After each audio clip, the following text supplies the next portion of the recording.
Across the UK, online and on DAB. A new kind of talk radio. We'll get you talking. Talk radio. Thank you, George. Always a pleasure following George Galloway, partly because A, he's brilliant, and B, he keeps the studio nice and cool, unlike Baldy and the Tramp. Late nights with Iain Lee. Don't phone in. You're not welcome. Late night, Iain Lee on Talk Radio. We have ways of making you talk. Well, I'm not the kind to kiss and tell, but I've been seen with fire up. I've never been with anything less than a 9. So fine, I've been on fire with Sally Field, gone past with a girl named Bo, but somehow they just don't end up as mine. It's a death-defying life I lead. I take my chances. I die for living in the movies and TV. But the hardest thing I ever do is watch my leading ladies kiss some other guy while I'm bandaging my knee. I might fall from a tall building, I might roll a brand new car, 'cause I'm the unknown stuntman that made Redford such a star.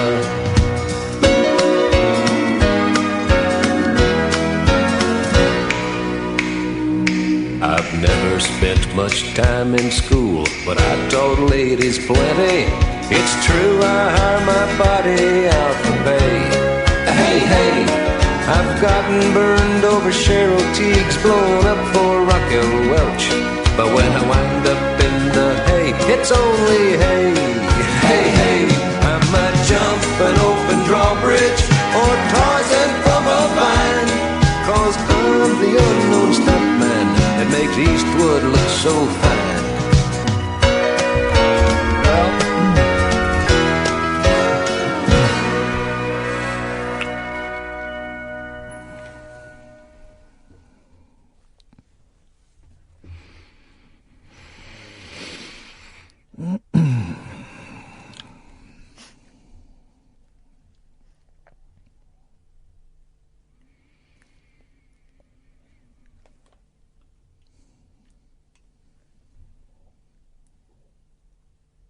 I hope you've been thinking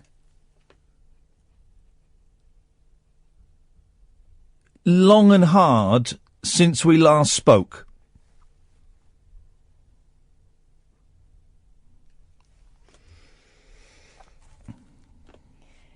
Because I know I have.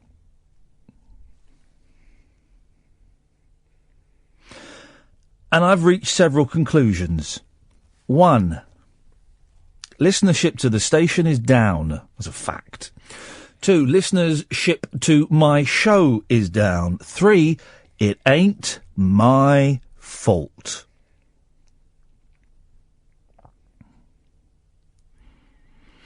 I have certificates. I have statuettes. But more importantly than that, I have the respect of my peers, many of whom have blue ticks. If you've been following me on Twitter, you may have noticed that a certain Mr. James O'Brien was tweeting me today. We were indulging in online banter. And I was funnier than him. And he showed weakness by being the last person to send a message. I didn't reply.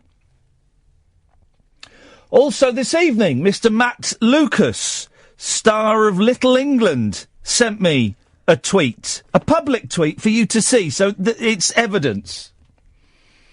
So the slumping listening figures for this show is not my fault. I come in here every day, whether I want to or not, and I pump out gold. I give you topics. I invent fun games with my team of writers Who remembers when we gave away counties? I do, and you do, because you loved it. I get ace guests on. I once asked Mike Love from the Beach Boys about cunnilingus. So it's not me, and it's not the guests that have caused a slump in the listening figures. So, who do you think it is? Whose fault is it, then, that we had a little peak in listeners and then it dropped, and it could be plummeting for all we know? Whose fault do you think it is? Give you a clue. It's a phone-in show. It's a phone-in show, right? It's your fault. And I don't get any pleasure from saying this. I'm not getting my rocks off by humiliating you on the radio. I'm busy, line 1! Whoa. I'm not sat here with a stonker because I'm putting you in your place. That's just a coincidence.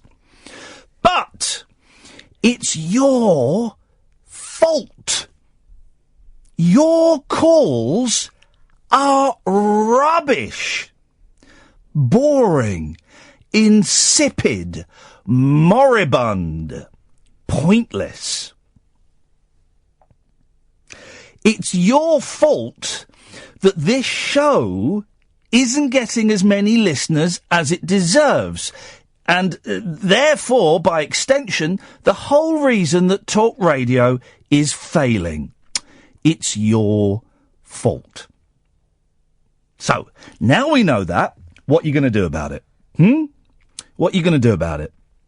I don't want you to call in tonight unless you have something important to say, something great to say, something that we would not hear anywhere else. I told you, line 1, I'm busy.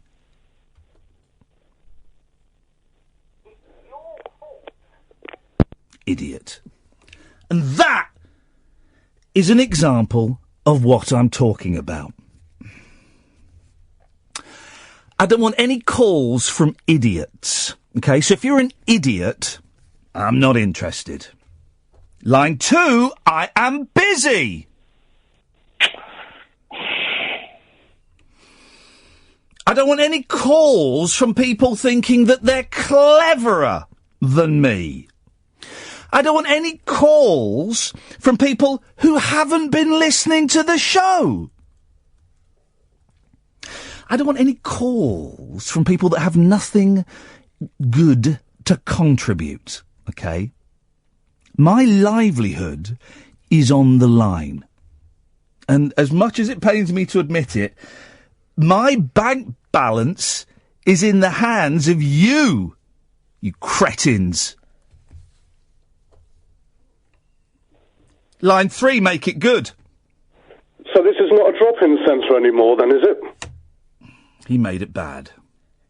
Line 4, I'm busy! This is what I'm talking about. Idiots who don't know to turn their radios off. You haven't been listening to the show. I don't want any calls. Hello? Goodbye. That's what I'm talking about.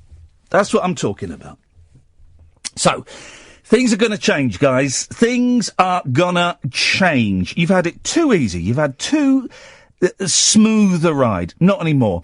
If your call's boring, I'm going to tell you it's boring and I'm going to cut you off. Oh, no, Iain, please don't. Please don't. Oh, it might ruin my confidence. Well, tough. In that case, if you're not sure you can take it, don't phone in. It really is that simple. So I don't want any phone calls this evening. I have prepared a list of topics that I've jotted down from the newspapers. This is breakfast at Bacon. You see what I mean? Absolute blathering idiots. I've made a couple of notes about things that I've done today, which I will talk about. And at some point, we will look at the reviews you have left on iTunes for a new feature that we're doing. Now, if you feel the urge to pick up the telephone and call in, like this idiot, what do you want? I want you. Then just think long and hard. I've drawn up a little checklist for you. Shall we go through it? It's only 3 points. You can cope with that, can't you? Number 1. Is what I have to say going to be interesting to the listener? Number 2. Is what I have to say going to be amusing for the listener? Number 3. Am I sure? Very, very simple. And if you fall short on any of those 3 pointers, you're going to get a boot up the arse, you're going to get cut off and humiliated on national radio. I really want to see those listener figures go up, guys. And you've got 3 months. 3 months to get your act together, okay? Because if they remain steady or go down even more, I'm going to be very, very disappointed in you.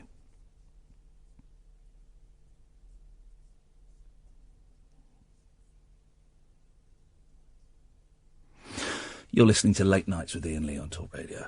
Across the UK, online and on DAB. Late Night, Iain Lee on Talk Radio. We have ways of making you talk. And so it begins. The snipes, the sneering, the pointing the finger at others when you know it's your fault this show is failing. I'm just going to pick one of the many scores of tweets that I've just been sent. Pick one at random from Peter Burns. Are you for real? He says. Are you for real? I've never phoned in and this is why. We don't get paid to call you.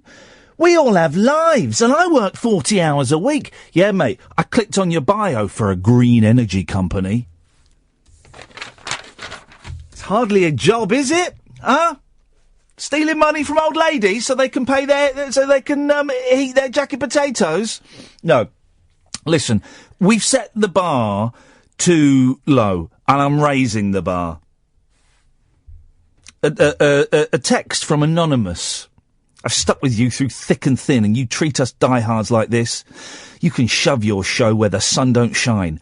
I'm off to Classic FM. Goodbye. Bye. See ya. See ya. Bye-bye.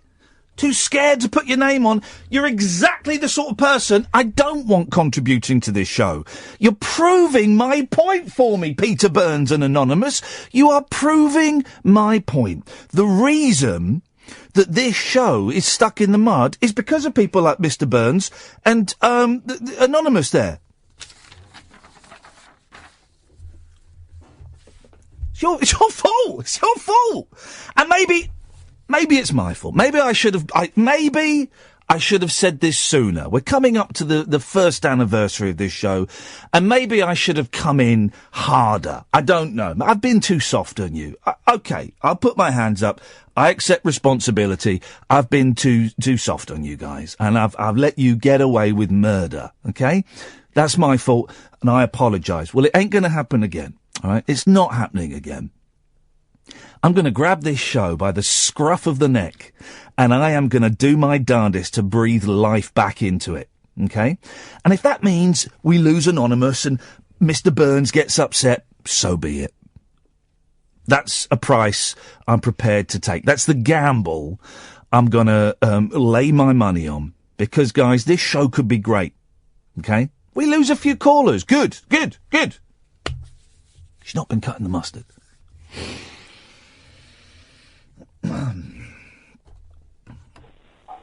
Line 1. Yeah, round of fucked.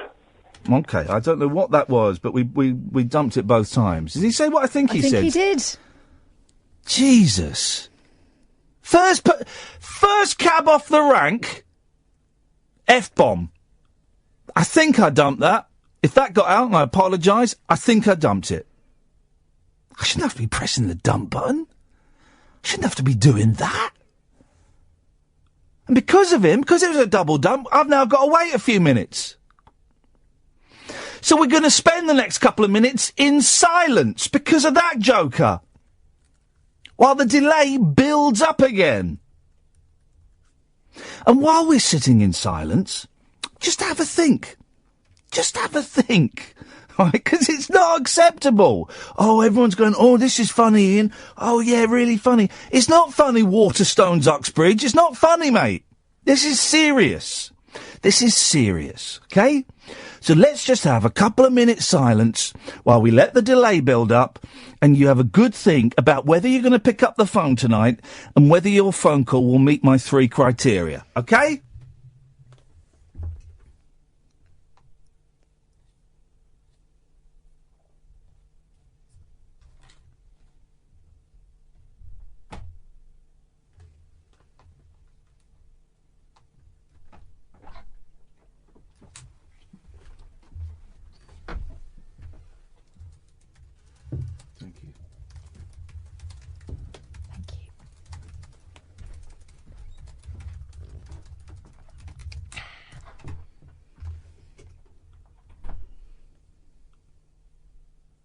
It's going to give me the thumbs up when the delay's built back up. Just keep an eye on the delay, Ed. Let me know when it's built up. Okay, it's built up, but we're going to have another minute's silence, just what you think.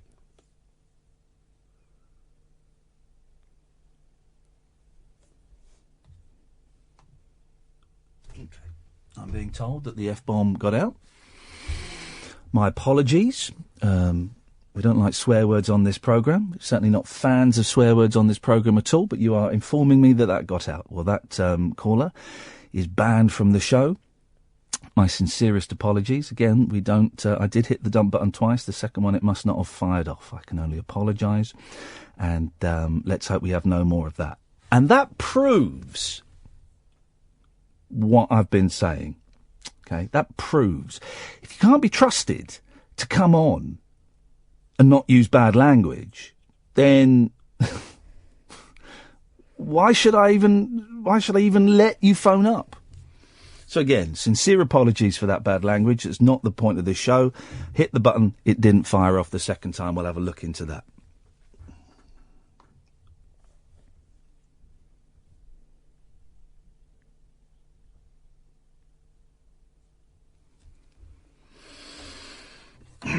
Line 2. I hope your call meets the 3 criteria that I've put in place. I would like to admit partial responsibility. I've only been listening full time for about 3 months, and you just said it's 3 months that the numbers have gone down. And I've only recently been making calls. And I used to work for a sign company. That was my first job. That company folded. Second job was Northern Rock. We all know what happened to Northern Rock. That company folded. Third job, I worked for Great North Eastern Railway. That company folded. So I think it's me. Can I, in that case, request you don't call in again and you stop listening? That'll have to be the case. It's my fault. So, crack on without me. Okay, well, that's really very brave of you. Well done, thank you. It's not just his fault, though. That is like when the whole school was kept in over lunchtime because someone had left a recording of... Well, it was a blank cassette for the first 15 minutes. And then after 15 minutes, the Neighbours theme kicked in, and they'd left it under the stage during assembly. So Mr. Dunn starts, and then 15 minutes into the assembly, the Neighbours theme starts playing, and no one could find it. The whole school was kept in over break time until the person who did it put their hand up. Well, someone put their hand up and said, oh, I did it. But he didn't do it. He didn't do it. we all knew it was Tim Francis that did it. And what was more shocking was the Francises were a very devout Christian family. But this lad, who had nothing to do with it, but just didn't want to see the whole school sit through a break time in the hall, he put his hand up and he took the rap. Tim Francis got off very, very lucky that day. Well, you, dear listener, are Tim Francis, and you're not getting off.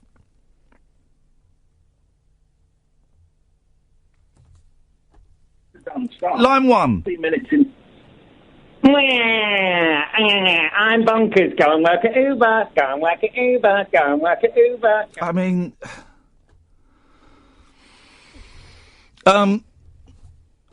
Line 2, you're not coming on because you swore. So, goodbye.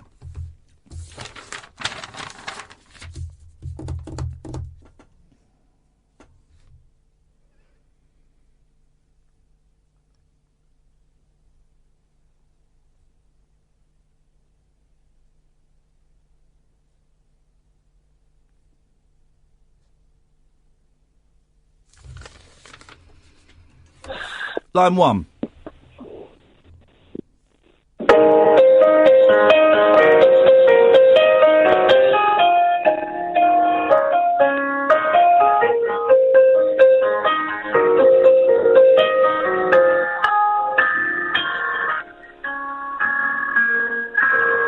Iain!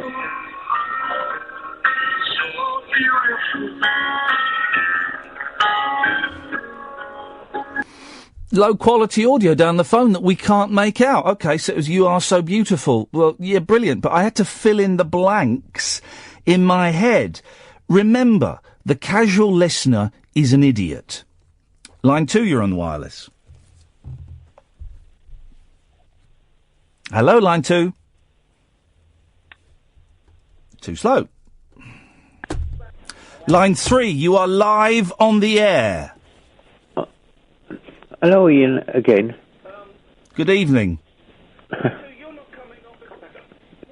Can I turn my radio down, please? I hope so. Right. You said I upset you the other evening. I didn't realise I was live on air. I didn't realise you go straight. Well, you're live on air now. What would you like to say, caller? Yes. No, I'm going to use my P's and Q's. I'm not going to do it again this evening. I didn't realise that. And that's why I tried to apologise. But anyway, I still think you got a good show, even though I said I was going to go and listen to somebody else with Iain in his name. And you told me to bugger off and go and do it. See, so you're as bad as me, Iain, aren't you?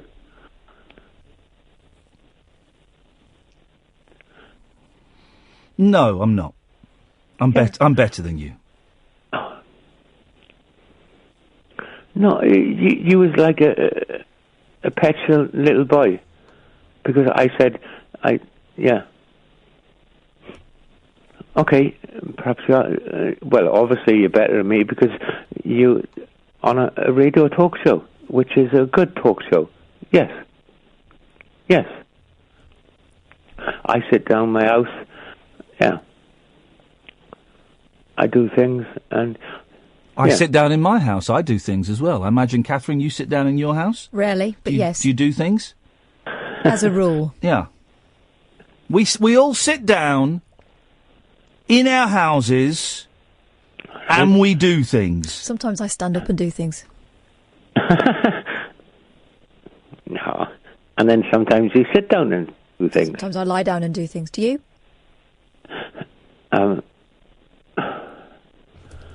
I used to get a paintbrush out now and again. Yes. But then, I don't know, I just used a paintbrush over my hand.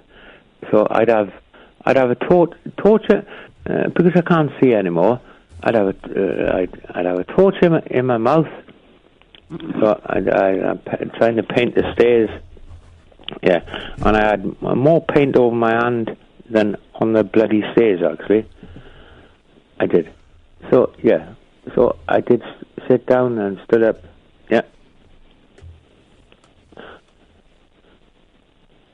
What do you call it? Wipe off, wipe off. Wipe off, wipe off. That's what you do. You got to sand. It took me about 2 weeks to sand those bloody staircase. Mind you, they do look quite nice, actually. Late night conversation worth losing sleep over. Iain Lee. On air and off the leash. On Talk Radio. We have ways of making you talk. The show's failing. It's not my fault. It's not Catherine's fault. It's certainly not Ed's fault. It's your fault. You've not been... If you're a caller, your calls haven't been up to standard. And that's obvious. I listen to a lot of speech radio. I was listening to Call You and Yours on Radio 4 this week. They had some brilliant calls about loneliness. I was in tears. I could feel my chest tightening up. I listened to Sheila Fogarty. Well, that's not a good example, actually. They were quite dull. But I listened to Ian Dale on LBC. Some brilliant calls. Some really feisty calls. The people who had things to say. I listened to James O'Brien's Mystery Hour. So you guys who call in, you've got to work harder. And you listeners who aren't calling in, sitting there going, oh, I'm so glad he's telling off all the callers. He's right, the callers are rubbish. I'm glad he's not having a go at just the casual listener. You're even worse, you're scum. Yes, line one. Hello. What would you do if I told you there was a man out there who has wrote 18,000 songs and made a selection of movies that he exists within our lifetime, and I've spoken to him this evening? I'd say get to the point. You're on thin ice, buddy. There's a man out there called Matt Farley, and he's wrote 18,000 songs, a whole bunch of random songs about anything you can think of. You can find him on the internet. You can go on there and search for Motown Music. So he's telling me what I can Google now. I mean, people are phoning up saying, well, you can go... Here, Ian, have you heard of this thing? No? Well, why don't you can go on the internet and Google it? Oh, all right, thanks, yeah. I'm a bit busy now. I'm doing a radio show. Yes, line two. If you like a lot of chocolate on your biscuit, join our club. Now, that's a good call. That is, at last, 32 minutes into the show, we get a first decent call of the night. You know what that had? A beginning, a middle and an end. 32 minutes in. And do you know what? My initial reaction is sadness that it's taken that long. But there is a tiny ember of hope. Tiny little ember of hope in my chest. And I'm hoping that we can fan that ember into a flame. Line one, go on. The doctor said I needed a brain transplant, and I wasn't originally going to get it, but then I changed my mind. It's a joke, is it? Yeah. Why are you telling me that? To give you a laugh, because you sound a bit upset. Yeah. Well, jokes aren't funny, mate. Well, they can be. Yeah, they can be if they're told by a professional comedian like Eddie Izzard or Michael McIntyre. By some loser like you with a monotone voice, not funny, pal. What? Isn't there Richard? Good night.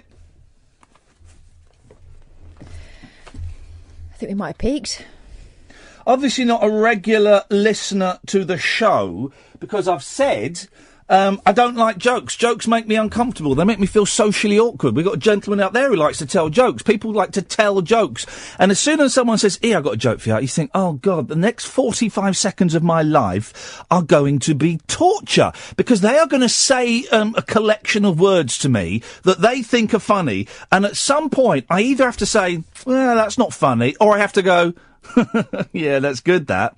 I either have to be true to myself or I have to lie. And it's the lie that is the easier thing to do. So, don't phone in with jokes. We've had a jingle made up. Has Ed got the jingle? It's in Talk Radio Prereqs. Ed, there's a jingle for the new feature. You give me the thumbs up when you've got it dragged over, and we'll have a listen. It's the proper talk radio voiceover guy who's done this. I've not heard this. It has the word jingle in it. I don't want to give away the beginning, but it starts with a V. You got it? Yes. Let's have a listen. Mwah. It's Iain Lee's Butt Kiss of the Week. Mwah. I like it. That's good, that is. I made that. That is brilliant. Text. Put the woman on more, please. The man shouts too much. I can shout. It's an opinion. That's for a feature. Remind me of the feature. The feature was a coincidental giveaway. Yes. We're going to look at the iTunes reviews and we're going to choose one that suits us. We'll do that after 11 as a tease. They're thinking, I was going to switch off at 11, but now he's doing that. I'm going to listen after 11. It's a tease. So I can put more effort in, and there's my effort. I've teased up something after 11. And I made a jingle. Yeah, so I think you'll find we're keeping our side of the bargain up. I think that we're getting off lightly. We're both doing stuff that we don't want to do. Kath made a jingle. I've teased. James, the voiceover man, did that for nothing. Even he is pulling his weight, so where are you? Let's, Oh, sex sells. Now, kids, right, they make up rhymes and words and things. They come up with silly things. My boys, I remember, never forget, this is a couple of years ago, my boys were just making up a list of words that ended with uck. Yes, I've heard that game too. Buck, duck, cuck. And I was thinking, and they did it, and then they went straight past it, because they've not heard that word, they went straight past it, and and inside I was laughing, okay? You girls must have done similar. They have, and the clever thing to do is not to react. Well. The actual thing that happens is you go in another room and laugh. Never forget, a friend of mine, a very famous friend of mine, his son, when he was very, very young, used a racial swear word to mean motorcyclist. Completely accidentally. I went round there and he said, "Here, watch this." What's and he showed him a little toy motorbike. What's that? And he said the P word. Well, and he wasn't saying the word. That's just a noise he made. He heard motorcyclist in his head, and that's how it came out of his mouth. Certainly not a racist family. Well, not anymore. Well, you know what happened with my youngest this week? Go on.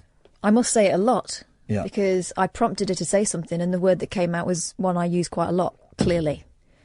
I said, we've been to see that new film, Sing. Yeah. It was really good. She was loving it. She was next to me. I had to tell her not to good jiggle film, about Sing, so isn't much it? in her Really seat. good film. She was dancing in her seat. She loves music anyway, but she was going for it. So we were talking to her great aunt, who was looking after them. I don't know what great aunt means. Does that mean it it's means your my aunt? husband's auntie. Or my auntie.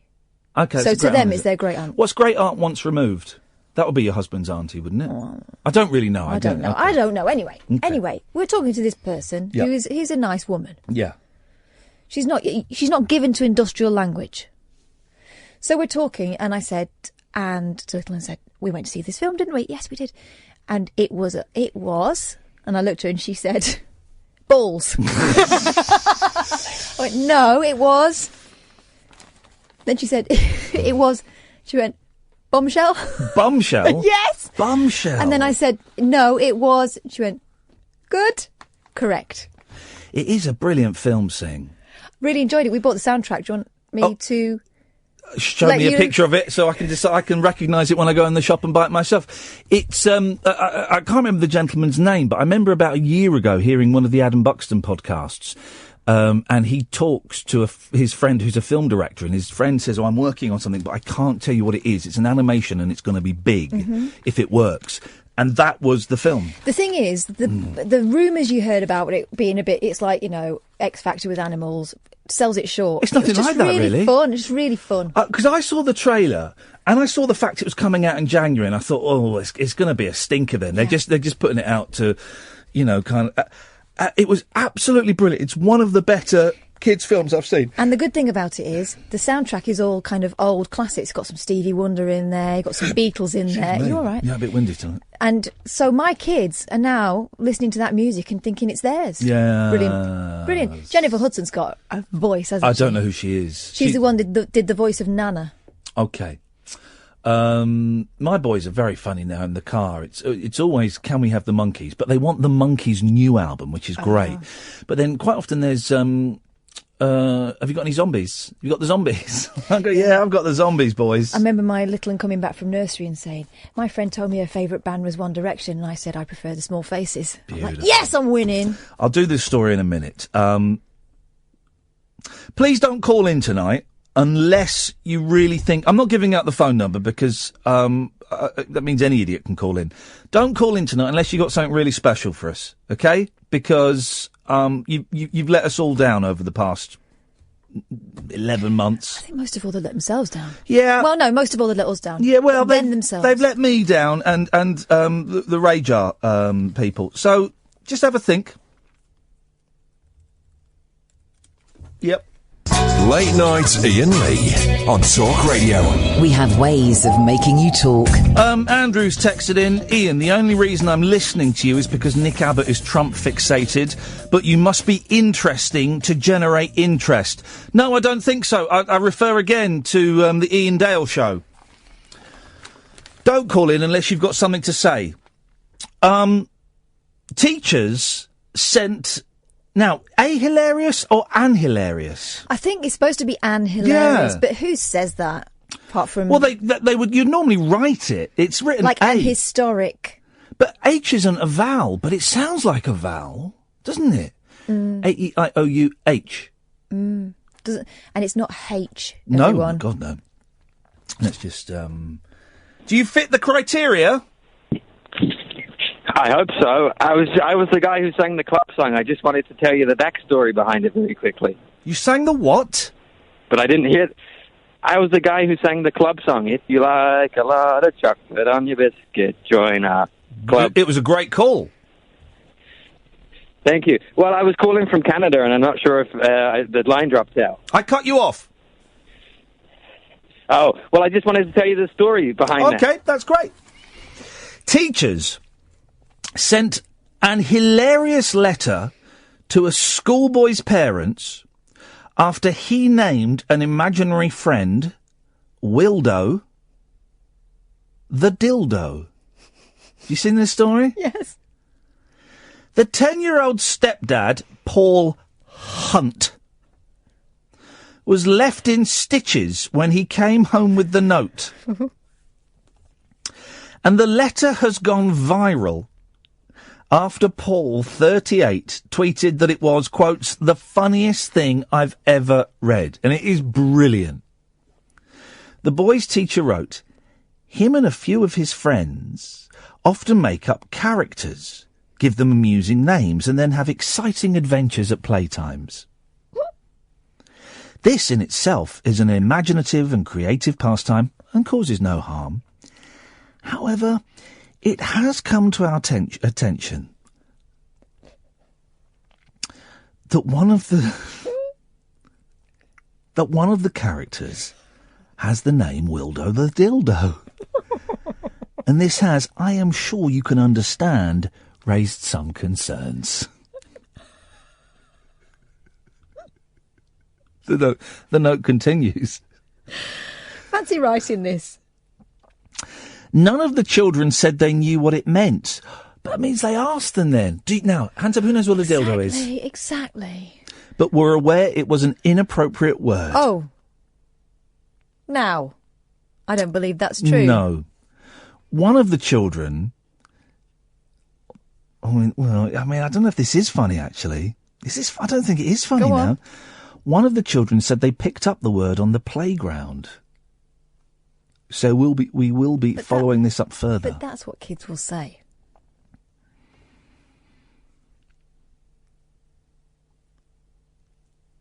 Are they going to keep them all in at playtime? Software engineer Paul Hunt of Taunton, Somerset, said, we were surprised the teachers thought it necessary to write the letter at all. He had no idea what the word meant and was mortified that he used it and was not going to use it again anyway. Oh. We certainly did have a good laugh about it. Fast forward 30 years' time, that kid is an absolute mess sexually and is in therapy. That's how it goes, guys. That's how it goes. Line 1, do you meet the criteria? I certainly do. I think it's great. The way you can waffle rubbish and get paid for it. I think you're amazing. Thanks very much. You know what I mean? He's just waffling rubbish all day. You know what I mean? Do you think you make sense? It's not all day. Oh, well, do you have a break, do you? Well, I mean, did you actually say things that make sense? Says the man who can't string a sentence together. You're phoning me up to have a pop at me for talking nonsense all day long when A, I only do this for 3 hours a night, and B, you can't even string a sentence together. You're being the big man, phoning up going, oh, I know what, I'll have a pop at the fella who gets paid very, very handsomely, and yet all he does is sit there and talk nonsense. I don't talk nonsense. Everything I've said in the last 49 minutes, pal, has made absolute sense.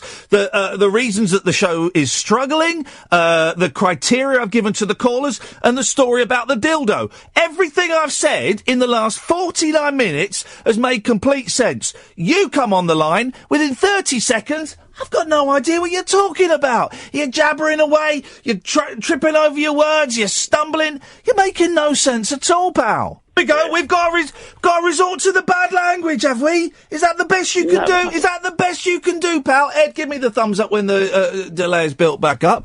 Is that the best you can do? Is come on, within 30 seconds, you're waffling nonsense. Within 2 minutes, you've dropped a category A swear word. Is that, I mean, you're proud of that? Is that, do you think that that's clever and that's really teaching me a lesson and really putting me in my place, isn't it? And that means, that I'm really gonna feel bad when I go home, aren't I? Probably not. You're probably gonna be made up with a lot of money you've made. I mean, I think it's great, the way you just waffle. Absolute rubbish. I mean, the reason why the other shows are doing so much better is because they've got really good people presenting them, you see. No, it's not. It's not because of that. It's not your fault. It's not your fault. No, it's not my fault, pal. I don't know if you've been listening. It's your fault. Okay, let's go. Good luck then. See you soon. That sounded like a threat. That sounded like a threat of violence. Log that number. We'll pass it on to the police. That sounded like, see you soon. Do you feel threatened? Yes, I do. That was a threat then. That's the only criteria to discover whether something is a threat. Do you feel threatened? Yes, I do. Well, then that's a threat. I felt a little bit threatened too. See you soon. Thank you, Ed. See you soon. What? In the car park? With a knife? With a gun? With a baseball bat? Flipping heck, man. Is that really what it's come down to? And listen, I'll accept when I've done wrong. I will accept when I have done wrong. And I haven't. I haven't done wrong. So don't phone in and have a pop at me when you're to blame. Line 3, do you meet the criteria? Look, people like me have not got time, right, to sit down and work out what we're meant to say, what we're not meant to say. I work a 25-hour week, right? I work a 15-hour week, mate. I'm not asking you how much you work. I work 15 hours, and I'm proud of it. I'm not asking you what you work. No, but you said what you work, so I thought I'd just throw my numbers into the ring. Well, you would do. I have. You're the sort of person that would do that. I did it. I just did it. You did it first. Not paid. You should get paid. You should speak to your boss and get paid. I get paid. Well, I have asked him about that. What did he say? He wasn't there. You want to sort that out. You do want to get paid for that. That is actually that's a low blow on his part. He works longer hours, 70 minutes each. Does he get paid? Some of them even... He doesn't get paid. He asked his boss about it. I know that much, but we're veering off the point. Yeah. I can't sit here and work out what you want me to say or not say. You're doing it. You're doing it. You're doing it now. Well, maybe I can do it then. Maybe I can do it. You're doing it. Well, maybe I am doing it. You are. Maybe I'm not doing it. No, you definitely. You definitely are doing it. This is it. Now. I work, a 25-hour week, right? Okay, we're going round in circles there. Line 4, do you meet the criteria? Maybe I am doing it. You are. I'm not. Line 4? This is it. No. Line 5, do you meet the criteria? Hello? Yeah, do you meet the criteria? Hello, Ian. Yeah, hopefully, Ian, yeah, well, it's Alfie. Alfie definitely meets the criteria. Oh, thank you, sir. I'm going to try, son. I'm going to try. Well done, Alfie. You've already got through the first hurdle. What you got for us, boss? Well, I'm just going to try and lighten the mood a bit, tell you a true story. I was out today with my dog and something clicked in my head of something that happened a few years ago when I was chauffeuring, and it's a brilliant story, and I've told it a few times, and I think it'll make the listeners giggle. Well, don't worry about them. See if you can make me and Kath giggle. Go on. Well, I reckon I can, son. I'm going to try, but I thought I'd bear with you because I did bear with you the other week, and I was, made up that I spoke to you, fella, and I realised what's been going down. It's been a tough week. With the show, mate, and you know what I mean. I'm a soft old man, mate. Yeah. You know what I mean. Well, so you get pills for that. Yeah, well, I'm on them, mate. I'm on them. Good for you. Good for you. Can you get them over Can you get it over the counter? If you take enough of them, you can. That's my joke. Yeah. Oh, my ones are prescribed, mate, so they're chilling me out a bit. Okay. Well, give us a story, Alfie, because we're coming up to the news, and I've been teasing after the news we're doing butt kiss. Well, I didn't realise I was on live there, mate. Yeah, we're on. Hold on. Oh, I didn't realise, son. Well, what happened? Was that a day? Have you fallen down a sock? No. There. Is go. that better? You got 2 minutes. Go. Right. I was out today with my dog, and it reminded me when I was chauffeuring a few years ago. Yes. And me and two of the African drivers, lovely fellas from Ghana, big lads they were. One, he was huge. He had head like an armchair. Yes. Anyway, we had a 3-car job. I'm only slightly nervous. We had to go to this posh old mansion right up in Buckinghamshire somewhere. Yeah. Anyway, when we got there, we got this private drive, and there was like a push button thing and all that. So these gates open.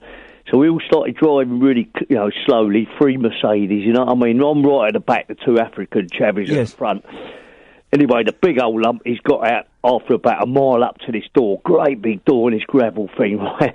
Anyway, he's got out. As he's got out, he's got towards the door. This little Jack Russell has come out of nowhere, son, right? On my life, come out of nowhere. Come running round the corner. Of course, he started having a go at the African chavvy's ankles. It was a racist dog, wasn't it? Yeah, absolutely chaotic it was. And I'm in the motor like, watching. I thought, oh my God, here we go. Anyway, then I've looked up and out this window came up, right, and this woman shouts out, kick his balls, right? So when I looked at all round the grass and on the gravel, there was all these little yellow and orange green balls, right? Well, the African chavvy, he didn't, did he? He's because the dog's new enough on his foot, he took it the other way and he's launched the dog up in the air. Poor little son, he's hit the bush and he's got cried and gone off. And she's gone, no, you stupid man, not his balls, the balls on the lawn. And when you look round, there was all these balls everywhere. We've all been there, Alfie. We've all been there, either the giver or the receiver. That was a call. Yeah, the language got a bit fruity. Yeah, we all clenched and wondered where it was going to go. We came through the other side. You've been listening, you've been learning. 2 more hours of this. Now, it can be fun or it can be torture. It's up to you. I'm not giving out the number. I don't particularly want you to call this evening. Late Nights with Iain Lee on Talk Radio. Talk Radio. I've had a very, very angry email from a listener, Ali, who refuses to take responsibility for the failure of this show. I'll read Ali's email and tell you why she's wrong after the news. Late night, Iain Lee on Talk Radio. We have ways of making you talk. Ali Steiner has emailed in. You can email in if you know how to. Just turned over to Nick Abbott. I bet you haven't, Ali. I bet you're still listening, Ali. Is he going to read my email? He won't read this email out. I'm reading it, Ali. Just turned over to Nick Abbott. Ali is a climate change denier. Okay, the facts are that climate change is happening and that mankind probably has some effect on it. That's the facts. But you'll still get people going, no, there's no change. No, it's natural. No. Well, Ali is kind of a climate change denier, but she's a radar responsibility denier. Oh, right. She won't accept that it's her fault, that the show's failing. Just turned over to Nick Abbott. He's having grown-up conversations. Nick uses the same equipment as you. Oh, you're a radio expert, are you? You can blame the callers for your failing show, but, as with life, on air, your attitude and behaviour is what attracts certain personality types. You need to act in a way that resonates with the kind of caller you want to attract. Being confrontational, laddish, clever, and puerile resonates with weirdos. Oh. That's why they ring you up. So is she going to listen to someone who patronises her then? Well, Ali, thank you so much, Ali, for that input and that breakdown of the show. I'm guessing either you're a radio presenter or producer, or you're a psychologist, or you're one of those people that no one wants to sit with at the bar. You're wrong, Ali. The reason the show is failing is because of people like you. And the sooner we lose people like you and get less listeners... Hang on, I had it in my head then. Fewer listeners it is. Yeah, no, but I had it in my head how that was going to get us more listeners. Greater listeners. Is that what... Fewer? Fewer. And greater. Greater listeners. I had it. Like, now it just sounds... Just do it again then. No, hang on, it just sounds silly now, because I'm just saying... So, the sooner we lose listeners like you, Ali, and get less listeners... Fewer listeners. Fewer listeners than we've got now, then I'm missing a bit.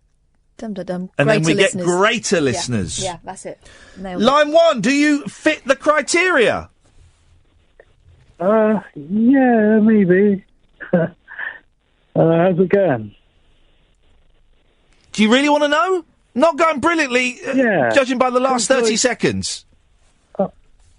Well, I missed the beginning of the show, and what's going on? The show, the listener figures came out, and they're awful, right? We're down, we're slumped, we're sinking. Yeah. And I've been really thinking long and hard about this. What have I done wrong? And I've been tossing and turning, and what have I done wrong? Where did I go wrong? What could I do differently? And do you know what, caller? I've decided that actually... there's nothing I could have done better. I have given this show my all. I have given it everything. I've pulled out every stop I can. So... the show is like... it is. Through the days. Isn't it? So whose fault is it? It's your fault. It's the callers and the listeners' fault. And I'm not taking it, mate. My job is on the line here, and it's your fault, and I'm not taking it, buddy. Not taking it. Well, I don't know what to say, man, because, like, this show, like, gets me through my crappy working day every day. I don't listen to it at night normally, I listen to it the day after. Like, so you're partly responsible, then? Yeah, well, could be, yeah. So what do you need to say? I'm sorry. There we go. Perfect, beautiful, perfect. It's not hard, is it? Line 2, do you meet the criteria? Hello? No, you don't. Right, Ed, fire off that jingle, please. Mwah. It's Iain Lee's Butt Kiss of the Week. Mwah. Okay, so, Catherine, do you want to explain what this not a competition is? It's a coincidence. And what do you want to explain this coincidence and how it works while I find our podcast and our reviews? Well, we discovered recently that the way to climb up the podcast charts is to encourage people to not only subscribe, but also leave reviews, 5-star reviews. Yes. So in order to encourage this, we've said there might be a coincidence happening. And I think there's a strong possibility this coincidence will happen. Yes. It's not a competition. Just got to stress that. Yes. What we're going to do is we're going to look at the reviews now, and we're going to see over the last week who's left the best review, according to us. Now, this is arbitrary. It's not a lottery. It's not a democracy. It's completely down to our whim. Yeah. And off the back of this whim, someone might be receiving something in the post. And this week, it will be Ed. Won't be Ed, but Ed, you tell them what it's going to be. What, is that working? Oh, Ed. You tell them what the coincidence might be that they receive? They might receive some sort of gift. Yes, which some is? Some sort of merchandise or even a certificate. Which is? What, a certificate? I know what He's saying certificate, everyone. I know what a certificate is. Yeah. They will receive a TalkSport mug that we will steal from the tumble dryer. And we'll clean it. Yeah. So, I'm going to read some out. And Ed, you can have a little bit of fun with us here. Cool. I'm going to read some out. And I'm on the iTunes. We're only getting them from iTunes. Can we use the jingle again? Because I did work very hard. Yeah, do the jingle. Here we go. Mwah. It's Iain Lee's Butt Kiss of the Week. Mwah. Right, so I'm going to go back from the 9th of Feb to, let's say, the 1st of February, okay? So, let's read them. And if any of them resonate with you, beautiful. If you haven't listened to Iain Lee before, this will make you want to go back and check out all of his back catalogue. He's the best thing on radio, and I'm one of the lucky ones, as I've known this for years. Catherine Boyle, his producer, keeps Iain in check. They also have their own podcast, Down the Rabbit Hole. It's recorded live with an audience. Bit boring. No comment on that. Not its excellence. Plus, I think they've got the name of the other podcast wrong. Isn't it just The Rabbit Hole? It is. It is. So disqualified for being a bell. Pity. This sounds like it's okay. Here's the title. Disgusting. Links were over 10 seconds, and he didn't tease me. I like it. I like it. Subversive. This sounds like it's guaranteed to induce switch off for anyone outside the industry. Lots of love, the radio people. P.S. Are you drunk or on drugs? I like that, but it's a little bit in. It is, but it is down to us. We don't have to please anybody else. If you like it, that's enough. Plus, there's no real butt kissing in that one. Well, there is a bit. A little bit, but he's not. Winking. He's winking at Iain. I don't think there's enough to be the coincidental. Listen, it's not up to you. Well, Pradeep in your face is the title. Gosh, that's an old. It's like a 10-year-old reference, guys. Again, more winking. Oh, there we go. Listening to Iain for 10 years, and he keeps getting better and better. What do you think? Next one. A break. This was left on the 7th of February. A break from the beige, 5 stars. Standing proud for not. That means erection. A bit of fun. Little bit of fun. Standing proud for not covering the usual beige nonsense everyone else is. Sometimes it's a guest, sometimes it's emotional, occasionally serious, or just dicking around. Oh. Basically, listen to it. I like that one. I like that one a lot. Do you think it's mug-worthy? I certainly think it's the best one we've had so far. Guys, what are your thoughts? Let's just chat. Let's have a chitty chat. I think it's very nice. It's up to you. I was speaking to her actually. Yeah, when I Sorry, guys. I like it. Spunky, I like it a lot. Spunky, isn't it? Spunky. Okay, that's Alex Hyphen. Spunky then. Oh, I really like him. A great show, easy to listen to. Hip hip, I'm new to Iain Lee on the radio. I've only listened to him on Talk Radio. His show is funny, entertaining and heartwarming. Nah, disqualified. Oh. Disqualified. Top show, 5 stars for a fantastic podcast. Oh, they've not really put their back into that, have they? Here we go. Bravo, Iain. Great... What? This doesn't even make sense. Comedy gold. Bravo, Iain. Great that the callers played along to Iain's factual news on the Bowling Green Massacre, and then after the words Bowling Green Massacre, they've put lol. Gosh, how insensitive. There's a button there, report a concern. I'm going to report a concern. It contains offensive material. Yeah. How bloody hell. Well, I've reported that one. Right, fine. Java 19008. Bullshine and horse grit. Oh. Just click on 5 stars and type a few words. I like that. Bit of fun. Cheeky. Irreverent. And it's by Professor Pepperpot. By the way, here's something, Catherine. I've been meaning to ask you this. Yes. Since you came up with this. How do we get in touch with the people? They're listening. Okay. And if they're not, they don't deserve to win. Talk radio. Anyone who starts his show talking about his mental state is a real man. Love you, Iain. When can Iain the Flash be on again? That's about my children. So that's creepy, so you're disqualified. Potty mouth strikes again. Iain Lee may have his name above the door, but there are 3 stars in this show. 1, the man himself, who has honed his skills as a broadcaster and now has it down to a fine art. 2, his producer Kath, who adds a great warmth and a lot of comedy to the mix. Pardon? What was that bit? It doesn't matter. No. 2, his producer Kath, who adds a great warmth and a lot of comedy to the mix. Great and a lot. And last but not least, here we go, his callers, who are an eclectic mix to say the least. What? There are no set topics to the phone-in, so you never know who will be phoning in or what they will be talking about. Laugh out loud funny most of the time. Can I get my tongue up there? But sometimes the show will take a more serious tone, which often puts things into perspective. Guys, what do we think about that? I'm not happy there. Kath! Didn't ask you. I only heard the bit with my name in, but I liked it. Let's go through this, because there's loads of them, actually. Smoking Squirrel, rubbish. Bear Frills, that's rubbish. Ear Party, mostly kind lunatics, a few drunks and the occasional knob. Yeah, that's good, I like that. That's a good summary. Always a pleasure, never a chore. Always exciting, never a bore. Listen to Iain, to Ed and to Kath. Listen in bed, on the train, in the bath. Listen to Caddick, his thick brummy tones. Listen to Jonathan as he bemoans and groans. Listen to find sanctum from life's little troughs. Everyone is welcome, even after they're cut off. Audio brings community and Periscope brings eyes. And hopefully this review will bring me a prize. Listen to the show. It is incredible and it genuinely feels like you're part of a community. It doesn't rhyme. Also, we hate poetry. You should know that. Here we go. Whoa! Hang on a second. Who's left me a 2-star review?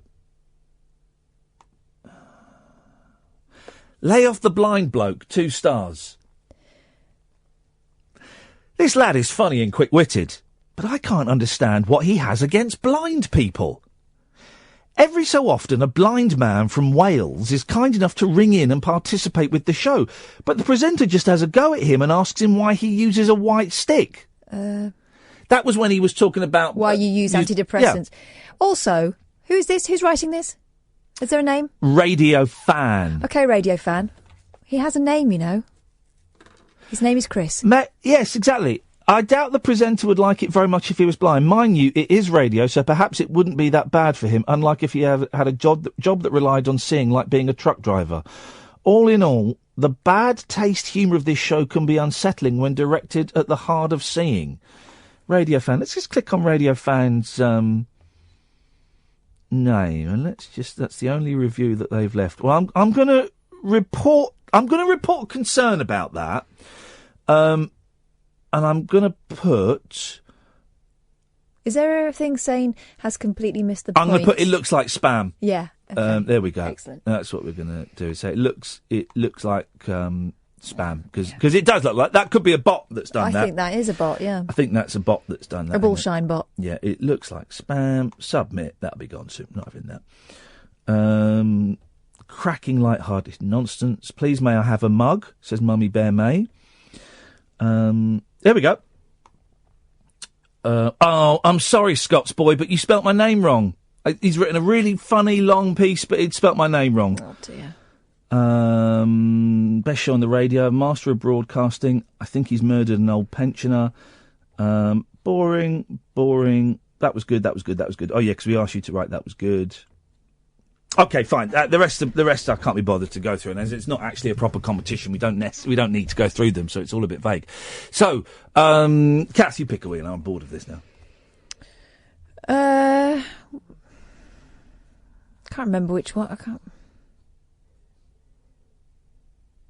First one. Okay, the first one was if the boy Ron. If you haven't listened to Iain Lee before, you'll want to go back and check out his back catalogue. No, well not done. the back catalogue one. No, it doesn't matter. He's won. He's won. Well done. Well, coincidence. We'll send you that. We'll do that again next week. Well, as long as you get in touch with us and give us your address, because otherwise we can't. So Yeah. that coincidence is going to need a little helping hand from you. The boy Ron. You've got to send me an email, ian@iainlee.com, and we will. And by sending your address, that's you pulling your weight. There we go. Mwah. It's Iain Lee's Butt Kiss of the Week. Mwah. Unmissable late night radio with the original king of unconventional conversation. Make contact with Iain Lee. Late night Iain Lee on Talk Radio. We'll get you talking. A new feature that we're going to do is it's well known in radio circles that the two prime shows are Breakfast and Drive Time. Now, why do they get the peak listening figures? I'll tell you why. Breakfast, because you're up with the kids, you turn the radio on in the kitchen, you're getting dressed, you're showering, everyone's having breakfast, you turn the radio off, you get in the car, you drive the kids to school, you got the radio on, then you drop them off and you drive to work. So you're listening to, you've got a captive audience. Same with Drive Time. It's people going home. They've coming out of the office. They get in the car. They put the radio on. They want fun. They want good tunes. They want to get home. They want to get safe. Well, maybe one way we can increase our listenership is by rebranding this. I mean, it's kind of like the graveyard slot. Rebranding this the train time slot. Do you see what I mean? And maybe we can capture the audience of people that are sat on trains, and instead of listening to their Walkmans and stuff, they tune in they flick it to radio and they listen to us on the Sony Walkman. So to do that, we've got our very own train journey correspondent. He's on a train right now. Please welcome, brand new name, a big signing to Talk Radio. We're very, very lucky to have him. It's Mr. Paul Scoynes. Good evening, Paul. Good evening, Ian. It's great to be with you. Tell me about the train, Paul. What is it, and where is it going? Ian, I believe this is a train made by the German company Siemens. It's a large modern train on a major UK network travelling north of London. As I stand in the carriage at the moment, there are literally only two people in this carriage, myself and another passenger who is currently searching his phone. Can't tell you what it is looking at the moment, but I can tell you that he is alone. There are detritus of Evening Standards. This is a water bottle, half drunk. As I walk through the carriage, there is a fire extinguisher, always good to see here. The gentleman here is perusing his phone. Good evening, sir. Hello. Yeah, I'm fine. How are you? How is your journey this evening? It's okay? Where have you come from so far tonight, sir? From London. Where are you travelling to? Northampton. I mean, have you gone there for a reason? You've got shoes? No, I've got friends. You've got friends there. Are you buying shoes? I mean, it's famous for its shoes. No. You're not buying shoes. Okay, that's good. Thank you. He has obviously confirmed he's not buying shoes. Oh, there's another gentleman here, just walking up the train here. He's, I confirm, also asleep. I've gone to the end of the carriageway, Ian, and the train is currently moving. We're moving to the next station. All is clear at the moment. Back to you. Paul, what time is your ETA, your estimated arrival time? Well, according to the train indicator on the train, which is currently showing on a laser display board just ahead of me. I know. It is literally in the next 45 seconds or so. Wow, fantastic. Would we be able to listen to you getting off of the train? Well, hopefully. I mean, we're, all all problems permitting. I mean, I haven't heard any particular concerns about the journey time at the moment. Network Rail haven't given us any updates as we speak, although, of course... But you're saying... Sorry to talk over you, Paul. You're saying you could be off the train very, very shortly. Almost imminently, Ian. We're going to sit back. We're going to sit back, Paul, and we're just going to enjoy this moment. Thank you. Okay. You're listening to the train ride with Paul Scoins. It's Train Time, new feature on this show, and we've got our new reporter, Paul Scoins, will be getting off a train very, very shortly. When stepping from the train onto the platform. Just being advised, Ian, to take extra caution at this station. Don't know why. There may be some incidents up ahead, but being advised ahead of the departure time to take extra special care. I don't know if this is specific to this station, obviously the station in northern Buckinghamshire, but one that has a particular relationship with the train industry, of course, being one of the first railway towns in England. In fact, maybe even Europe. So a special moment at this stage. Wolverton, of course, celebrating only recently its 175th anniversary as a train town, home to the Royal Train. But for how long, we wonder, because, of course, the area which was for very many years designated as the Royal Train soon to be sold off in a hotly disputed housing incident. But just about to be, I think, informed by the train conductor about what the next stage is. No, that's... Oh. Ladies and gentlemen, we are now approaching Wolverton, our next station stop. While leaving the train here, please mind the gap between the train and the platform. And we're just getting that information live from the conductor. A gap at the station. This is not, I have to say, expected. We weren't expecting this gap, but it is there, and I'm hopeful I can bring you that gap live as we arrive. We are now just pulling to a standstill. I hope you're getting the we're getting it, Paul. We're getting it. It's really painting a wonderful picture for our ears. Thank you. Hold on. I'm just come to a standstill. Bear with me. Bear with. That's the noise. The noise. The doors. The doors are opening, Ian. The doors are open. I'm off the train. The train's down. We're down. Paul? Paul Scoins?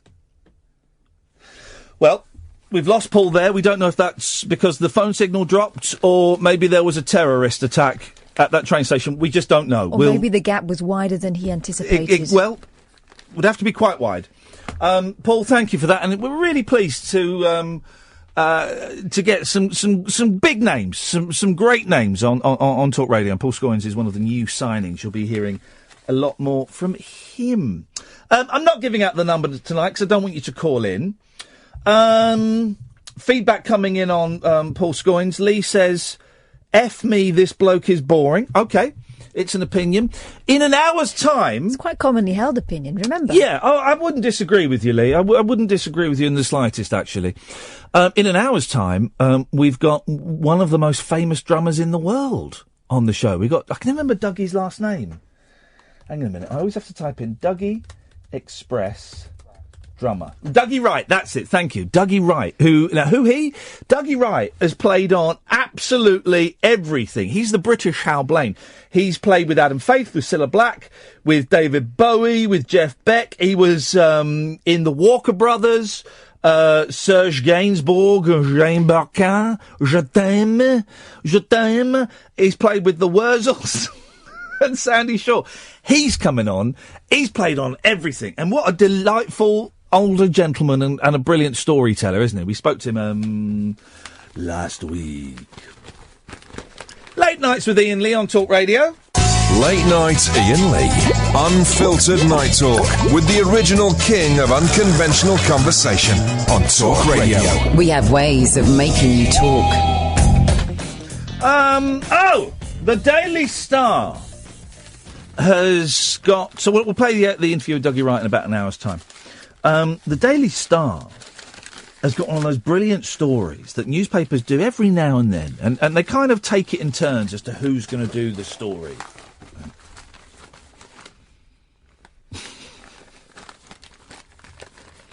Got a picture of a ghost.